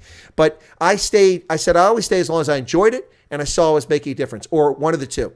Most of my career, I could see I was making a difference, or I enjoyed what I was doing and I saw my contribution, because I believe in the Constitution and these truths are self-evident. And this is my responsibility to contribute. And my service benefited not just Americans, but Europeans, Africans, people around the globe, because the things that I did, that my team did, improved the lives and protected the freedoms and liberties of people the world over. And I have no regrets for it. But today, I'm a little bit nervous. You got people in West Point who think it's okay to do cocaine laced with fentanyl. I'm a little bit nervous about where we're headed. And this reliance on technology isn't the answer, because you don't need an army then. Then you need a bunch of guys in Silicon Valley pushing buttons. Yeah, and you can have a commander that is LGBTQ plus. Well, yeah. We want to be inclusive. The Assistant Secretary of the Department of Defense, the Pentagon, for Manpower, said recently that everything the military does must be must include inclusivity, equity, and racial and justice, or something like that. When you're planning a patrol, okay, so we'll act a patrol. Let's pretend we're going to the bush, okay? So we're going to the bush. So fine, okay, so listen. All right, so here's our pre-combat checks. We're going to do rehearsal at this time. I want you to take Alpha Squad over here, take the Alpha and Bravo team in your squad. I want you to rehearse this assault on the objective. Here's the actions on the objective. We're going to go through this rehearsal. Excuse me, Lieutenant Wyatt. You didn't ask Mary... Oh, I'm sorry. I forgot to bring the LGBTQI in here. So I realize you're intersectional. What's your view? I think that we should not do actions on objective because it leaves us at risk and the wind blows in my hair. Well, you know what? You're right. I think we won't do actions on objective. We'll just assault and go through it and leave it undefended. What? Come on, man. What? Everything we do, every planning mission at the tactical, operational, strategic level must include inclusivity. Oh, wait, fine. We can't assault that hill. We don't have a colored soldier in our force. Wait, there's no Indians here. There's no whites. Wait. Do we have any gays? Wait, what the hell is that? That is just ludicrous. Because on Saturday night after the function, when I went to the place where I was sleeping, yeah, I bumped into a group of men dressed as women. Really? And I can tell you, I was more afraid than I was from a rioting squad who's angry. And I must tell you, I got the hell out of there and into my room and locked the door. Yeah. Listen, I mean, to each their own. I'm not, but things have a place, and that there's no place for that in uniform. There's a reason. There's a reason we have the word uniform, which means the same. The same. If you are a Khoi, a San, Ndebele, an Afrikaner, a Portuguese, an English, a Xhosa Zulu. You put the uniform on, you are the same. You're a soldier, you're a sergeant, you're a warrant officer, you're a commissioned officer. You are the same. You have different responsibilities, You have different tasks, but you are the same. We don't let people have cornrows in uniform because it's a distinctive personal identifier. I don't get to grow this beard on active service because it's very distinctive. Trust me, people see me. They recognize this thing when I'm coming. But that's not the purpose of being uniform. It's to be a uniform team, to work together to achieve an objective. And you can't have that when it's all, that's just, it's too much. I'm sorry. It's too much. If you want individuality, then start your own business, then start your own YouTube channel, then start your own life, go start your own parade. That's fine. But there's no place for that in uniform. No place for that whatsoever. It's about team, about achieving a common goal, whether that's defense of your nation or stomping out terrorists or fixing roads and repairing people in the aftermath of a hurricane, a tornado, or floods. That's the purpose of military, national security, national defense, not social experiments. But to be fair, the military in the U.S. has often been a venue for social experiments. Some of them very good. We're the first institution in the U.S. government to integrate in 1948 when Truman ordered the integration of services. We wouldn't have black units and white units. And that was a good thing for the force. We're stronger as a result of it. But, it's just too much, this stuff that's going on now. It's just crazy. Yeah, Chris, I don't even know what to answer back on that. But let's leave that subject. It's becoming. Yeah. We'll let that one go. Listen, we could go for hours, but we don't want to keep everybody all night. And you've got things to do, and I've got things to do. I don't want to cut you off. We can go as long as you like because I don't have another stream after this. At least I'm not planning one. But I think we should get close probably to wrapping up here. But going forward, South Africa. I saw a report today. News 24 claims that a senior police official says that senior members of the ANC, the security services, the police, the military, and the intelligence services are about to be charged with treason. That's a pretty high bar to charge someone with treason. In America, you have to have 2 eyewitnesses in order to be charged with treason to convict someone of it. I don't know that treason's the answer because the insurrection took place inside the ANC in July in KZ and Gauteng. It is interesting to hear that 8 months later, someone might be brought, to face charges.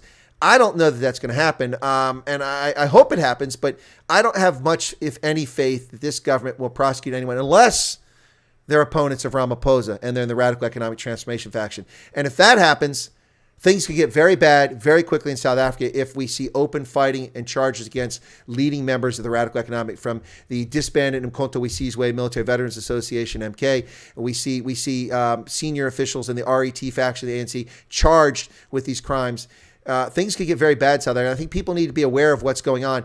If there's any truth to this police admission to News 24 that people are about to be charged in the near future, you need to prep. You think fuel prices are bad now?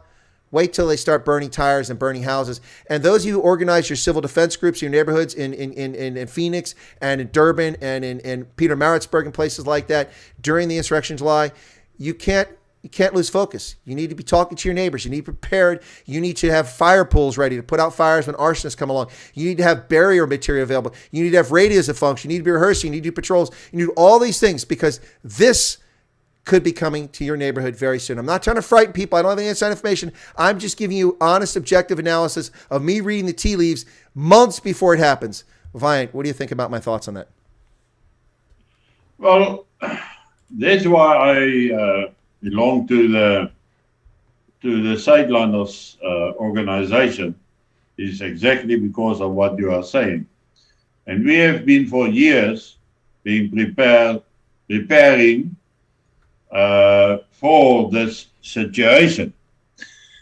I think the chances are very good that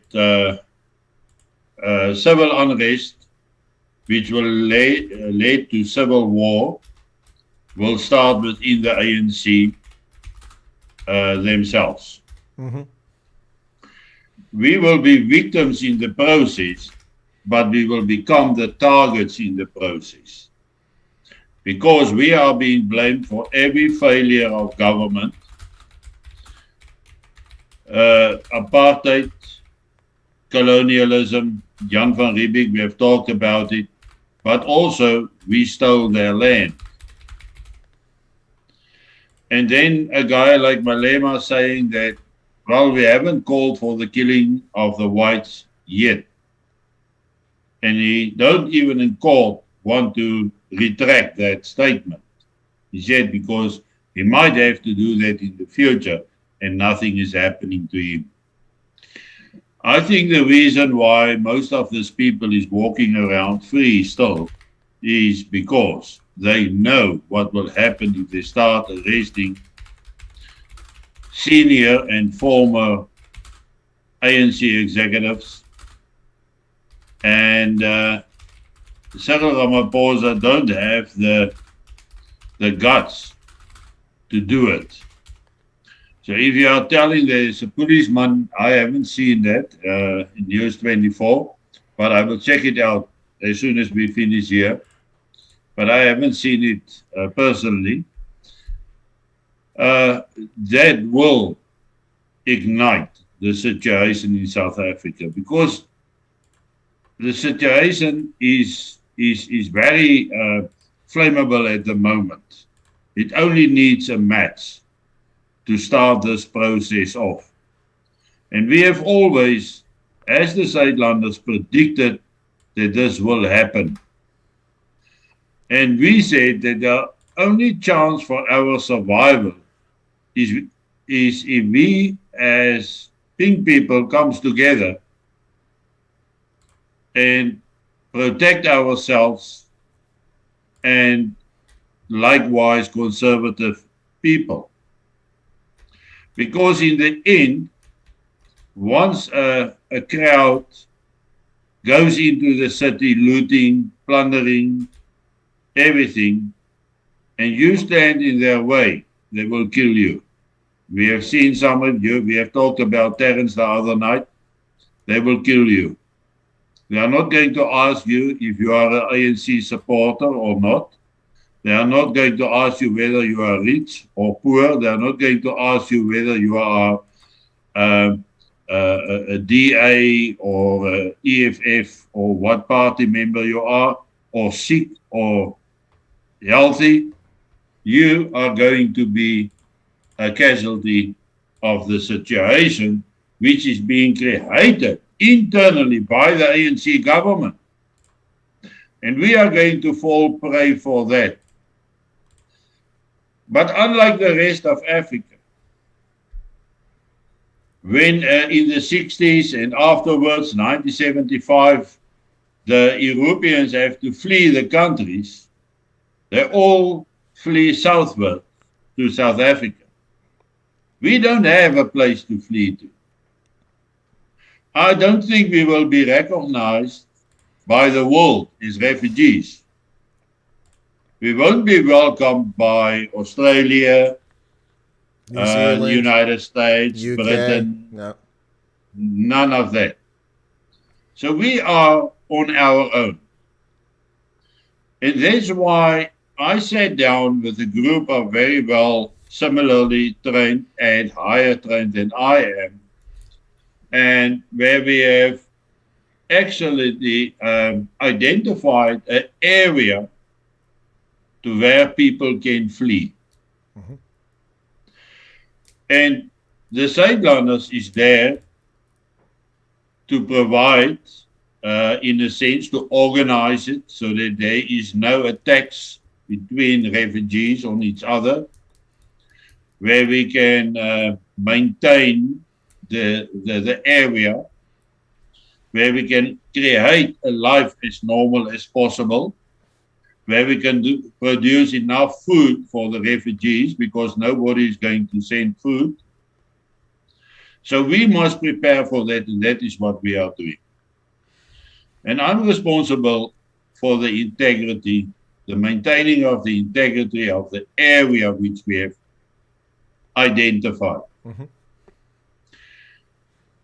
Interesting, a couple of years ago, a foreign journalist, a lady, made the comment where she said that you guys are the only organization in the world that is preparing for refugees.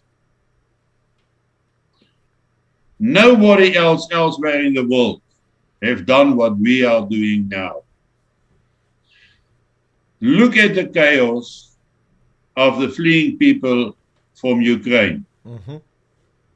The night before the attack of the Russians, they were still being told by their president nothing's going to happen, that nothing is going to happen. And they left with whatever they can carry in their hands. Yep.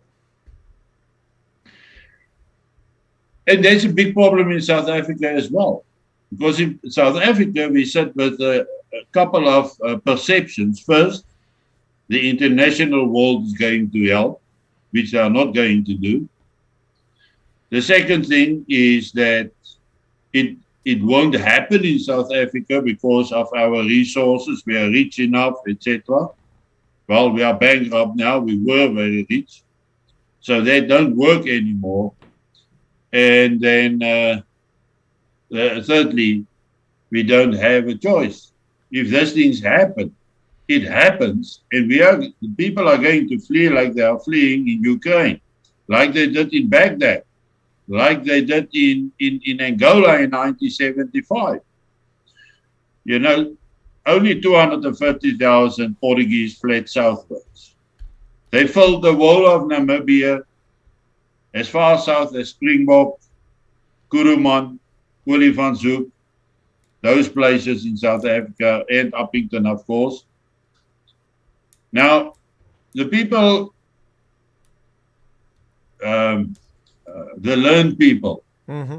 they reckon that if violence and anarchy breaks out in our cities, we will sit with over 2 million refugees from the cities. How are we going to handle them if we are not organized? Mm-hmm. Yeah, good point. The other big question is, if we look at Bosnia, and even now in Kiev, where people start to attacking each other to get food or medicines, and you said with 3 million refugees who don't have anything, it's going to be a battlefield just to survive your own people. So we have to organize that. We've seen it before. Yeah, we have seen it before. Yeah. No, still people in South Africa believe it's not going to happen. But we are seeing it day by day coming closer and closer and closer. But here's the question, that for people, even if you don't believe it's going to happen, what's wrong with being prudent? What's wrong with, being smart about things?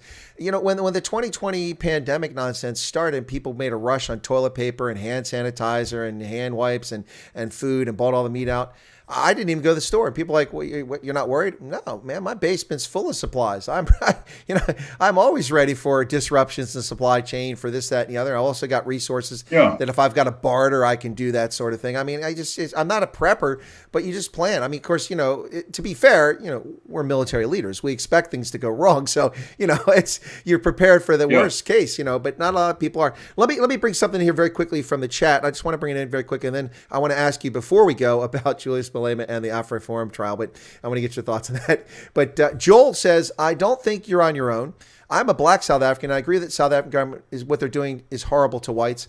I think that there are a small percentage of blacks that think like me. I'm sorry. Now, Joel, first off, thank you. Second, there's no reason to apologize. What are you apologizing for? The behavior of a corrupt bunch of thieving bastards? You're not one of them. You're not responsible for the actions of the ANC any more than most white South Africans are responsible for the abuses of some folks in the National Party. You can't blame people just based on their appearance and ethnicity. So, Joel, no reason to apology. Thank you for that. Third, what I'd like to say is that it's not a small percentage of blacks who think the way you do, Joel. Most black South Africans feel that way. They have no interest in this racial nonsense that's being perpetuated by the ANC. Most black South Africans. I've been all over South Africa. I've been there at least 450 times over the past 2 decades. I've engaged with black South Africans, coloreds, Indians, whites, everywhere in the country except for the Eastern Cape and the Northern Cape, which I've yet to be to. But every other province I've been to multiple times. And my experience is most South Africans, whether they're Tswana, Ndebele, Xhosa, Zulu, Khoi, San, Afrikaner, Portuguese, German, whatever they are, they just want to have a good life for themselves and their family. And they want to enjoy things. Yeah, they might like their iPhones. They want to play Candy Crush on it, but that's a side thing. They care about faith and family, or they care about family. There are very few race hustlers and thieving bastards out there. The problem is there's 500,000 of them, and they're members of the ANC, and they're robbing you blind. So, Joel, thank you so much for your comments. I really appreciate it. He's got a second. He said, I'm sorry to hear this. I agree South Africans in great danger. Crazy how ordinary citizens still think the ANC and Malema are good. You're right, Joel. And I think everybody watching this broadcast are scratching their head going, how can anybody think that the race hustling, hateful, opportunist named Julius Malema is anything other than a fraud? And that the ANC today is but a weak shadow of whatever it might have been in 1912 when it was formed. It is a disgrace to the liberation struggle. It is a disgrace to 59 million South Africans. By the way, one last thing I'd like to add on this long thing here is that this soliloquy is that the ANC is a threat to all South Africans, not whites, not Afrikaners, not coloreds, not Indians, it's all South Africans. They have created a public education system that is worse than anything apartheid ever did in the worst of circumstances for the most neglected of black South Africans. And by the way, there were black South Africans who did quite well under education. Wynand Kizi managed to go to school, graduate, go to medical school, become a practicing physician in apartheid South Africa. So anyway, point is here is that this is people are not responsible for the actions of someone who has a physical appearance that looks like them. And we need to remember that. That's racist. Now, that Joel's not being racist. I just want to make sure he doesn't feel bad and apologize. I don't know if you want to respond to that before we talk about Malema. You want to respond to that? I think you might want to say something. Yes, I would like to. I agree with Joel. And the problem is you only need one match to start a fire, especially if there hasn't been any rain. Exactly. No, so the lack of rain is no economic development and misery, and the match is just nonsense. And that's what we're sitting on a tinderbox in South Africa. And so we are on in a very difficult situation.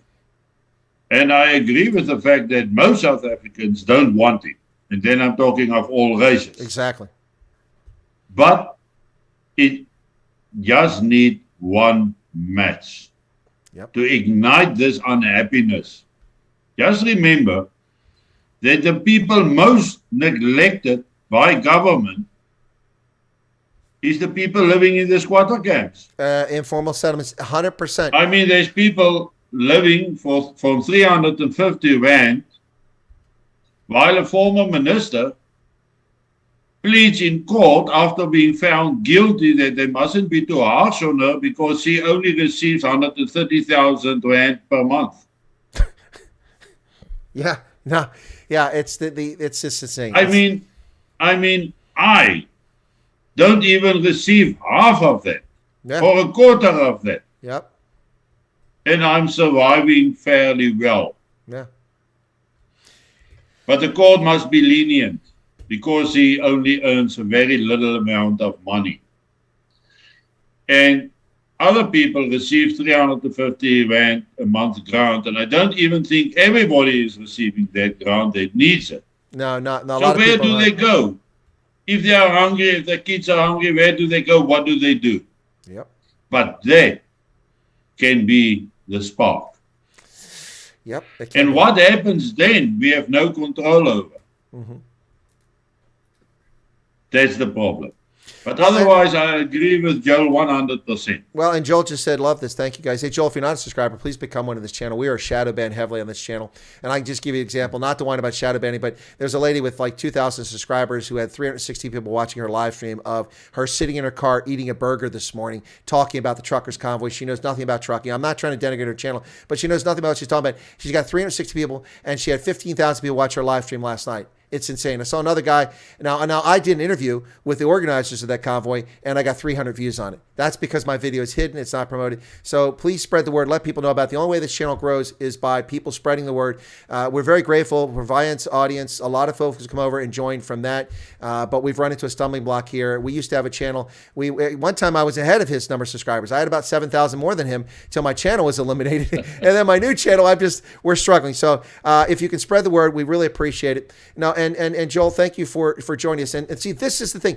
When people criticize the ANC and they seek its removal from power, that doesn't mean that people want apartheid or the National Party to come back. No, they want democratic, legitimate governance, people focused on service delivery, upholding the rule of law, prosecuting criminals, and ensuring a safe, productive environment for all South Africans, black, white, colored, Asian. Am I right, Wyatt? That's what we're talking about. Yes? We just want a normal life and the right to live. Yep. There you go. There you go. All right. So before the right to make money, the right to survive, the right to live, the right to have a family and a nice retirement. There you go. I mean, here I'm sitting chatting to you and there's no retirement even on the horizon. I will never get there. Yeah, that's the sad part. You might have to work till you're 90. Well, see if you're doing that. But before we let you go, I do want to ask this, okay? So we recently had this, if it wasn't so sick and twisted and hateful and racist, it would be funny. And actually, we can't help but laugh at just how stupid he is. And he walked himself right into this multiple times. I have all the hours of the stuff that was broadcasted. Of course, I'm talking about the AfriForum Equality Court case against Julius Malema for his singing the song Kill the Boer. And in this case, Mark Oppenheimer just eviscerated Julius Malema. Malema would open his mouth and put his foot right into it. If it wasn't so sad and twisted and sick and racist, it would be funny, actually. But any thoughts on what's going on here? Now, my expectation, the outcome is that if it's a just case, it's obvious he's guilty, and that his singings have inspired some people to murder farmers and farm workers, and that there should be a sanction for it. But we're only talking about some money and maybe some community service stuff like that, not jail time. But I think it's an important case. A lot of people say that AfriForum just gave Julius Malema a stage. I disagree. The mainstream media, News 24, the Daily Maverick, all IOL, all these places in South Africa, they gave Julius Malema, because when he said, "I'll be the future president of South Africa," that became the headline. Not that he said that, when Mark Oppenheimer said, will you disavow killing white people? Of course I will.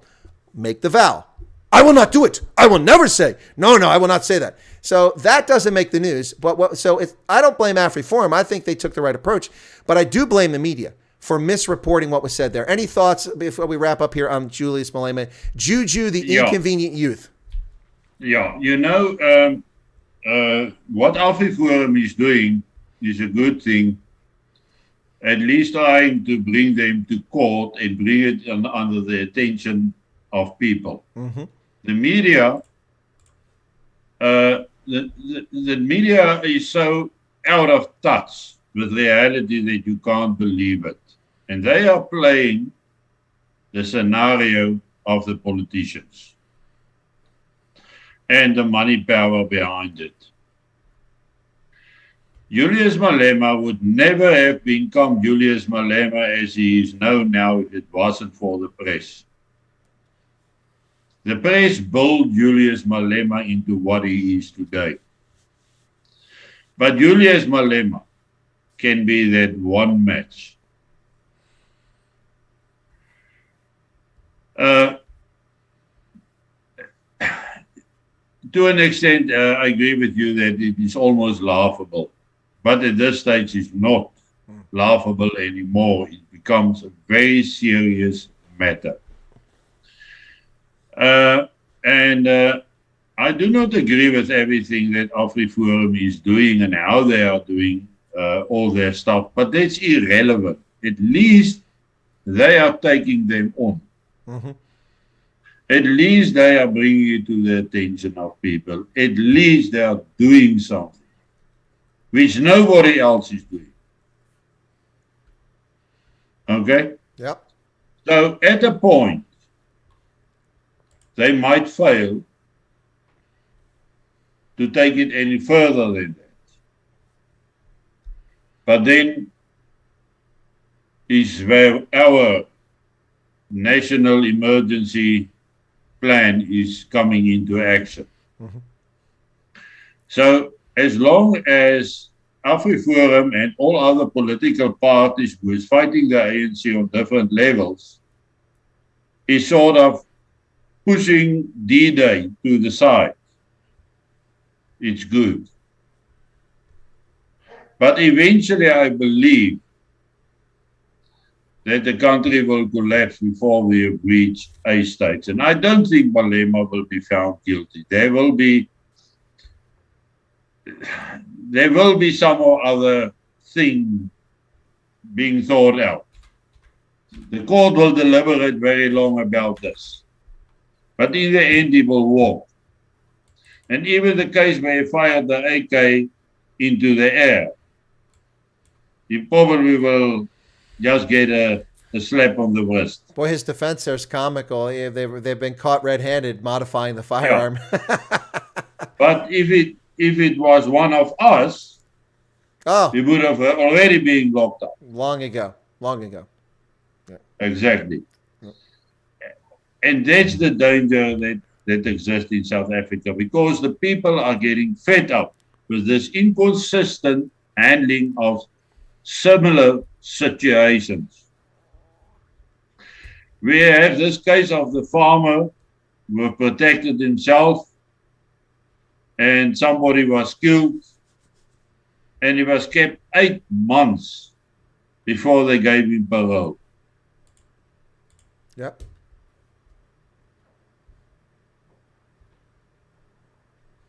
I mean, that's not the way it should work. So we must remind ourselves that the justice system is not as neutral as they should be. Agreed. But that can be because they are afraid of what can happen. It might be because they are careful or cautious. But in the end, Malema can be the match. Yeah, thanks, Chris. No, absolutely. And very quickly, just to wrap up and reiterate what you're saying there is no justice. That's why I call it, Ronnie Lamola is the Minister of Injustice, and our Secretary, our Attorney General is also the Attorney General of Injustice in America.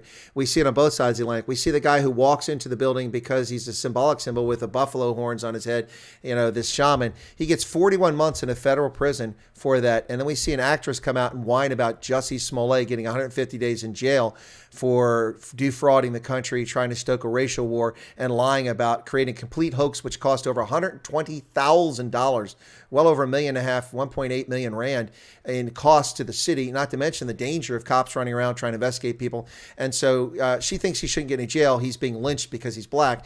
There's no equality of justice here. We see this guy who walked in peacefully into the building. He was wrong. It's a violation. It's trespassing. He should be prosecuted, but that's a fine, not 3.5 years in prison. And then so on the South Africa side, we see that on the 6th of October in Senegal, when the police vehicle tries to run over people outside the courthouse, people flip the vehicle over, and one South African, because he's white, is charged with terrorism, later dropped, but he's charged with terrorism and arrested and detained, held over the weekend without bail. And in the meantime, the two guys accused of murdering Brendan Horner, now it turns out they're not the ones who did it, but they were accused of it, they're given the equivalent of $35 of bail. And that's when they gave him bail. They didn't initially give him bail, but they gave him bail later on.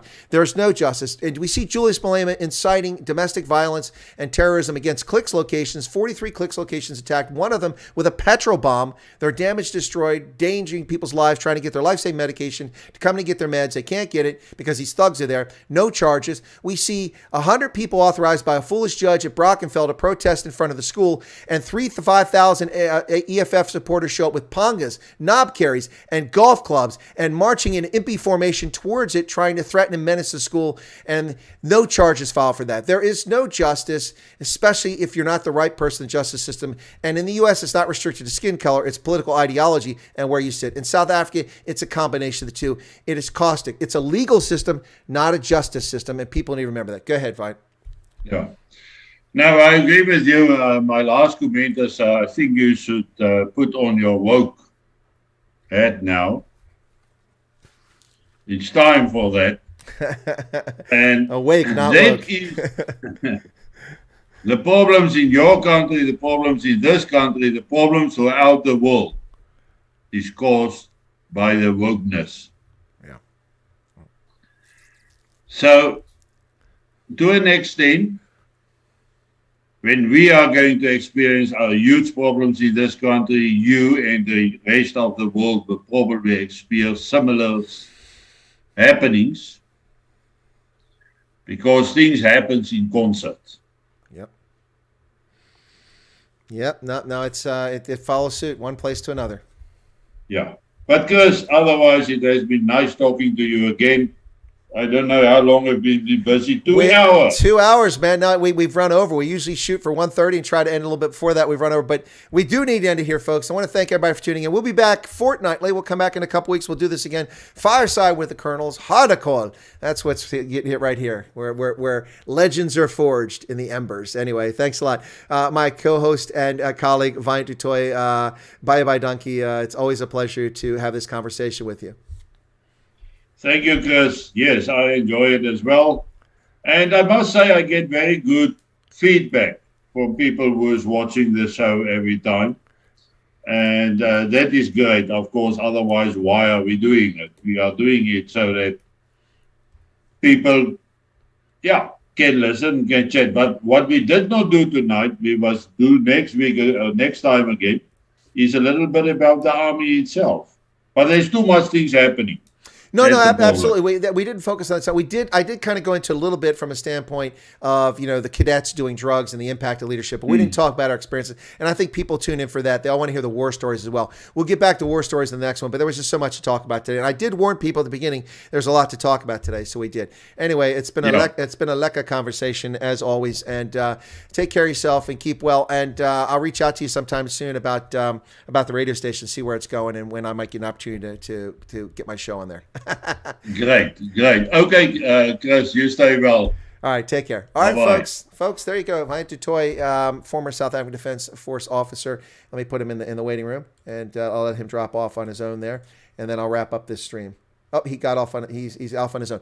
All right, folks, that's it. Thank you so much. Wow, the time goes by far too fast when you're having a really interesting conversation, and I would argue this is a really interesting conversation. I know I enjoyed it. I hope you did as well. Be sure to become a subscriber if you're new to the channel. You've never been here. This is the kind of stuff you get on this channel.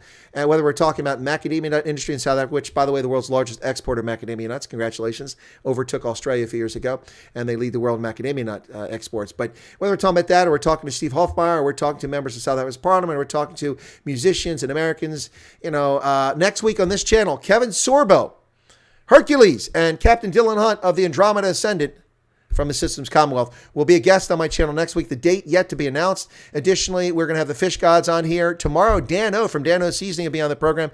That should be exciting. Looking forward to that. And then we'll follow it up with Chris Wyatt Reports, the Indaba African News of the Day. Be sure to become a subscriber. Please help us overcome the shadow banning. It's really just heartening to put the effort into it, to bring this to an audience, to help people learn about events and things around the world, bring interesting personalities so you can share this with you in your home when they shadow ban and they keep us from being seen. And I see people who are chewing on burgers with sauce pouring out of their mouth, getting 10,000 views on a video. It's astounding. But thank you very much. Yeah, Clemster, it was a quick 2 hours. Absolutely. Thanks to all. Killian says salute. Salute to you, Killian. Thank you very much. Let me give a proper salute there. There you go. That's a proper one. Thank you so much. Yeah, got a great lineup coming up. Thanks a lot, everybody. Be sure to smash the like button. I'll debate about whether to do a night owls tonight. I'm not sure I will. I've already done 2 broadcasts today, and we'll see how it goes. But I've got some errands to run, some things to get done, and it's time to get some exercise so I don't get pudgy and portly here. We don't want to be chubby, boy. That's not of interest to me. I want to stay fit and dead sexy, right? That's what we want to do. Folks, thanks a lot. If you want to support independent journalism and like to become a member, I will be doing a members-only stream coming up soon. I haven't ever done just a members-only. Only members be able to tune in. And I've done members only on chat. We'll do that. It's just a members perk stream. Just it's coming up sometime soon. I'll decide this week when it's going to be for members, so you can just come in and have a safe environment, chat with other members. And so that's coming up. We rarely do that. Wandering Turtle, I'm debating about the barn owls tonight. That would be, by the way, we're only 6 hours difference from South Africa now. We've sprung forward on Sunday. The daylight savings time, fall back, spring forward. We've sprung forward now. We're just 6 hours. So my normal time is noon now on the East Coast of the United States for my U.S.-based audience and Europe-based audience. I'm now broadcasting this time. It still sticks to South Africa's time. That's the compass point in which we focus our broadcast for the globe is South Africa. So how nice is to have Africa the top priority for something. And LabFam01 just subscribed. Thank you so much for that. Appreciate it. And Beth says, I'm not a member. Beth, you were a member, weren't you? Weren't you? Did your membership get canceled? If you still want to be a member and you were already a member, you can go back in and redo your card. Do it quickly because if you do it within 72 hours, you retain your status, your months there, and your icons. Otherwise, they start over at some point. Mr. B says, a great show tonight. It's amazing. Well done. Thank you for your work you do for us. Yeah, and here's the thing, Mr. B. Wyatt and I don't prepare for this program. I mean, there's obviously we do things in our work, we study things, so we're building all the time. But it's not like we sit down and go, okay, we're going to talk about this, and this. It is an apropos, off-the-cuff discussion about events, and we go from there. Greenwich Meridian. Yeah, there you go, Patrick. I've been at Greenwich, and I've stood on the line. You know, it's a thing you do. You go take a photograph, you stand with 1 foot on each side of the Greenwich Meridian. That's right, the Greenwich Mean Time, which I don't want to call anymore. They just call it Universal, something like that. It's stupid. It's Greenwich Mean Time. Stick with it. It's in the east side of London, by the way, folks, southeast side of London. Brilliant place. I actually stayed in a hotel there just down the street from that a couple years ago. It was walking distance, my hotel to Greenwich. It was pretty cool. Something I always wanted to do. So I got to do that when I went there for a conference in which I spoke about repatriating ISIS and Daesh fighters and their families from Syria and the conflict in Syria and Iraq around the world. All right. Not prepared. Yeah, that is pretty cool, Laven. Thank you so much for that, folks. Thanks for the support. Thanks for the super chats we got from Mr. B. Thanks for the new subscribers. We got a couple subscribers out of this, which is always helpful. Help us get up over 6,000. I'm kind of hungry to get 6,000 now. This is coming from a guy that was pushing 25,000 not that long ago. But thank you so much. I'll look for the Night Owls. It'll be announced if I do it. It might be a shorter version. Thank you all so much. Appreciate it. And we'll catch you here either on Night Owls or tomorrow when we'll have other broadcasts on. Appreciate your support for the channel. Don't forget my new conflict channel, which is on YouTube as well, which gives Ukraine updates, although I'm a couple days lacking there, and also Rugby Ascendant. Thank you so much. That walking distance is a marathon for me. Well, walking distance is literally less than a kilometer. It's about 500 meters from where I was staying to get there. It was longer because you had to walk down the street, but anyway, it was walking distance. It didn't take me too long to get there. Took lots of photographs. All right, that's it, folks. Thanks. Take care of yourself. Be sure to smash the like button. We're 4 likes shy of 200. You got to make it happen. Come on, make it rain. Make it rain. Come on. Come on.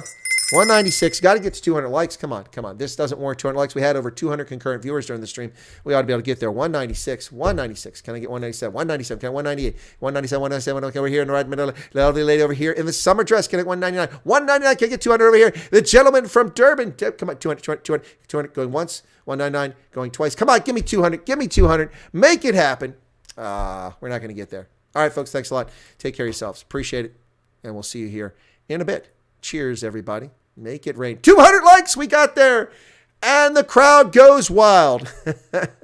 Thanks, everybody. It's been a pleasure. Thank you for tuning in to our fortnightly broadcast. It's really fun doing this one. Cheers. And we'll catch you here either later on Night Owls or next time on Chris Wyatt Africa. Cheers.